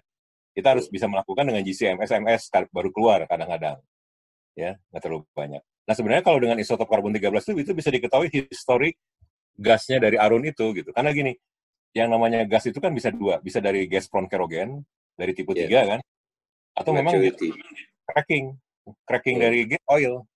Nah kalau saya melihat marine itu kan juga tipe kerogen 2 kan, itu biasanya fully marine, fully oil, banyak oil gitu ya. Kenapa? Kalau dilihat kok banyak gasnya di Arun, bahkan itu kan lapangan raksasa masuknya kan, Arun itu. Nah bisa saja si gas Arun itu merupakan cracking, jadi cracking dari oil dulunya gitu. Nah itu akan firm kalau kita punya data gas karbon, isotop karbon 13, dan untuk fraksi-fraksi metan, etan, propan, butan itu kita lakukan semua, akan tahu tuh bahwa ini gas kita datang dari cracking oil, oilnya juga oil dari mana, bisa dari oil yang kayak sulfur kalau marine gitu kan, atau mungkin dari oil yang dari terrestrial, itu bisa ketahuan CP kalau kita melakukan data isotop. Tapi sayang itu nggak punya. Oke lah, kita anggap seperti itu aja. Gas cracking misalnya dari oil dulunya. Nah, masalah TOC rendah itu kalau saya menganggapnya itu justru udah fully mature. Jadi dia seperti tadi pertanyaannya Dodi ya, pertanyaan Dodi Yuliong itu kan menanyakan optimasi generasi kan. Karena semakin banyak karbon yang dibakar, itu akan makin rendah kan, ya TOC-nya. Akibatnya, kalau kita ketemu TOC yang rendah itu, jangan menganggap dulu bahwa, oh ini kecil nih TOC-nya. Harus kita lihat maturity-nya dulu. Jadi yang namanya pada saat kita membaca data RO, data TOC itu, harus selalu kita baca RO-nya berapa. Ya, misalnya kita punya sampel nih, kita punya sampel A. Berapa TOC-nya? Oh, 2,5. RO-nya berapa? Oh, 0,4. Oh, wajar. Gitu. Karena dia belum kebakar, gitu kan. Nah, kalau kita punya TOC yang rendah, misalnya 1,0, 0,5 gitu, artinya itu sudah banyak karbon dibakar sama thermal di situ sehingga menurunkan nilai TOC. Ya, kan di Van juga kelihatan tuh semakin matang si sampelnya, itu TOC-nya akan semakin rendah. Nah, jadi ada kemungkinan juga yang Cipi sebutkan tadi itu, baik di Arun maupun di Delta gitu, di Sarawak, di Sabah gitu, itu kemungkinan juga sudah ada maturity yang terjadi, ya, bahkan mungkin udah optimum sehingga tinggal 1.0 rata-rata. Apalagi kalau di daerah Delta, kan di daerah Delta kan sebenarnya sumur-sumur yang dibor juga itu nembus sosrok yang the real sosroknya gitu, ya, karena kan kalau Delta kan udah satu paket semua kan, antara sosrok, reservoir dan sealing udah jadi satu paket deposisi Delta gitu. Jadi bisa dianggap lah bahwa TOC yang dibor di sumur itu menunjukkan kenyataannya sendiri. Jadi TOC rendah saya pikir di wilayah itu kemungkinan memang sudah fully mature. Jadi TOC-nya menyebabnya rendah karena udah kebakar sebagian. Bukan sebagian, bahkan udah penuh. Sudah optimum lah, makanya bisa ngisi sampai ke sebesar Arun itu kan. Apalagi kalau saya mengetahui nilai present fatnya 1,8 gitu di Loksukon Deep gitu ya. Itu artinya dulunya itu adalah sosrok yang sangat baik. Sosok marine yang sangat bagus, ya. Kemudian dia dalam ya, tadi Cipi bilang ya. Mungkin dia dulu generate oil dulunya, terus tapi juga langsung cracking jadi gas. Nah, pada saat dia migrated ke Arun itu udah bentuknya gas gitu, ya. Nah, sebenarnya history itu bisa ketahuan kalau kita ambil sampel gas Arun, kita lakukan stable isotop karbon 13 untuk semua fraksi etan, metan, etan, propan, butan. Itu akan ketahuan bahwa gas histori kita itu dulunya dari apa? Apakah dari minyak, apakah dari gas kerogen? Tapi kemungkinan dari minyak. Kalau tipe marine ya. Apalagi kalau tipe marine 2S gitu, wah itu udah gampang banget. Jadi hanya dengan RO 0,4 aja sudah mulai generate gitu. Nah, siapa tahu begitu bentuk modelnya gitu Arun itu. Jadi harus digali ke arah sana. Begitu juga dengan arah-arah yang lain ya, struktur-struktur yang lain yang sekitarnya misalnya Jambu Aye, Bungung Jempa atau ke utara-utara yang lain. Ya kita harus melihat model-model seperti itu, kita beranalogi ke Arun, ke Arun Deep atau Loksukon Deep gitu ya. Akan mirip-mirip nggak gitu dengan si Arun? Kalau enggak, ya kita harus fine tuning juga ininya, harus di settle juga geokimianya. Jadi kita ngebangun geokimia untuk Arun. Nah nanti kita terapkan model-model itu ke area lainnya misalnya kan ya. Kan di situ kan banyak deep yang terpisah-pisah kan. Ya. Nah, kita readjust gitu. Kita adjustment ininya si geokimianya. Gitu tips saya pikir ya. Jawaban saya. Baik, Pak. Tapi hydrocarbon index-nya lebih kurang dari 200 loh, Pak. Ya, itu kan memang rata-rata udah karena kalau hydrocarbon index kan memang itu karena nilai TOC yang rendah, Cipi. Karena TOC rendah, hydrocarbon index akan rendah. Karena itu kan hanya indeks saja. TOC dibagi S2. S2-nya akan rendah juga karena semuanya akan rendah pada saat sosroknya sudah kecil ya TOC-nya. Nanti pada saat diindeksan menjadi hidrogen ini akan kecil juga. Oh iya. Pasti S2-nya akan kecil juga. Kenapa S2 kecil? Karena sudah generated petroleumnya dalam bentuk gas. Pasti akan kecil semua, Cipi, jawabannya. Hasilnya. Iya. Ya. Baik, Pak. Nanti diskusi lebih lanjut Sabah, Pak. Karena kalau di Sabah itu belum mature, Pak. Tapi tetap di bawah 1%, Pak. Oke, nah itu berarti areanya harus kita cari dari source spesiesnya kenapa dia rendah. Nah itu mungkin dia oksik atau kebuka, bukan di daerah yang bagus untuk pengendapan sosrok, bisa terjadi seperti itu. Bisa iya, samplingnya emang limited Pak. Iya Pak. Ya, makasih banyak Pak Awang. Terima kasih Bang Wiki kesempatannya. Sama-sama, saya justru terima kasih. Pak Awang, ini adalah akhir daripada session diskusi kita. Ini FOSI sudah mengadakan 18 kali session, dan ini adalah session yang dimana diskusinya yang paling menarik dan paling interaktif kalau saya lihat. Jadi iya saya lihat dan ya, nggak kerasa ya. Dan ini bukan hanya khusus geokimia saja, ini geokimia A sampai Z plus geologi dan petroleum geologi semua lengkap. Geologi Indonesia juga ada. Jadi semuanya lengkap sekali Pak Awang. Kita merasa sangat terhormat sekali dan untuk dedikasinya, untuk publikasinya, ya saya mewakili FOSI sangat merasa bangga dan terhormat sekali Bapak masih bisa sharing di FOSI. Jadi terima kasih Pak Awang. Semoga sehat-sehat selalu. Dan di sini saya lihat masih ada 58 orang yang masih aktif. Boleh mungkin kita hidupin video kita bareng-bareng mungkin untuk say hello ke Pak Awang. Ya, ya. Ini silakan kalau ada mau chatting silakan nih sebelum kita tutup. Ya. Ya. Ya, kalau mau ngobrol-ngobrol. Iya. Pak Awang ini geologis, objeknya ukuran pico sampai ke terameter ini. Ya, dari ion sampai ke plate tektonik. Lengkap nih semua udah. Ya, memang menarik Pak Wahyudi. Iya, betul. Baru kemarin kan ya? Baru kemarin ya Robert Hall itu ya? Oh, minggu lalu kita ada. Seminggu yang lalu pasti Indonesia, ya. Ya, waktu itu kan Robert Hall kan untuk tektonik kan ada paleomagnetik itu pasti ya, paleomagnetik, seismik dan nah sekarang kita bisa pakai biomarker untuk mengujinya Pak Wahyudi. Ya, cuma untuk menguji model tektonik. Betul. Cuma yang saya tahu untuk ekstrak itu larutannya itu mahal sekali Pak. Kalau bukan migas nggak bisa deh. Kalau untuk teman-teman akademisi sama sekali nggak bisa.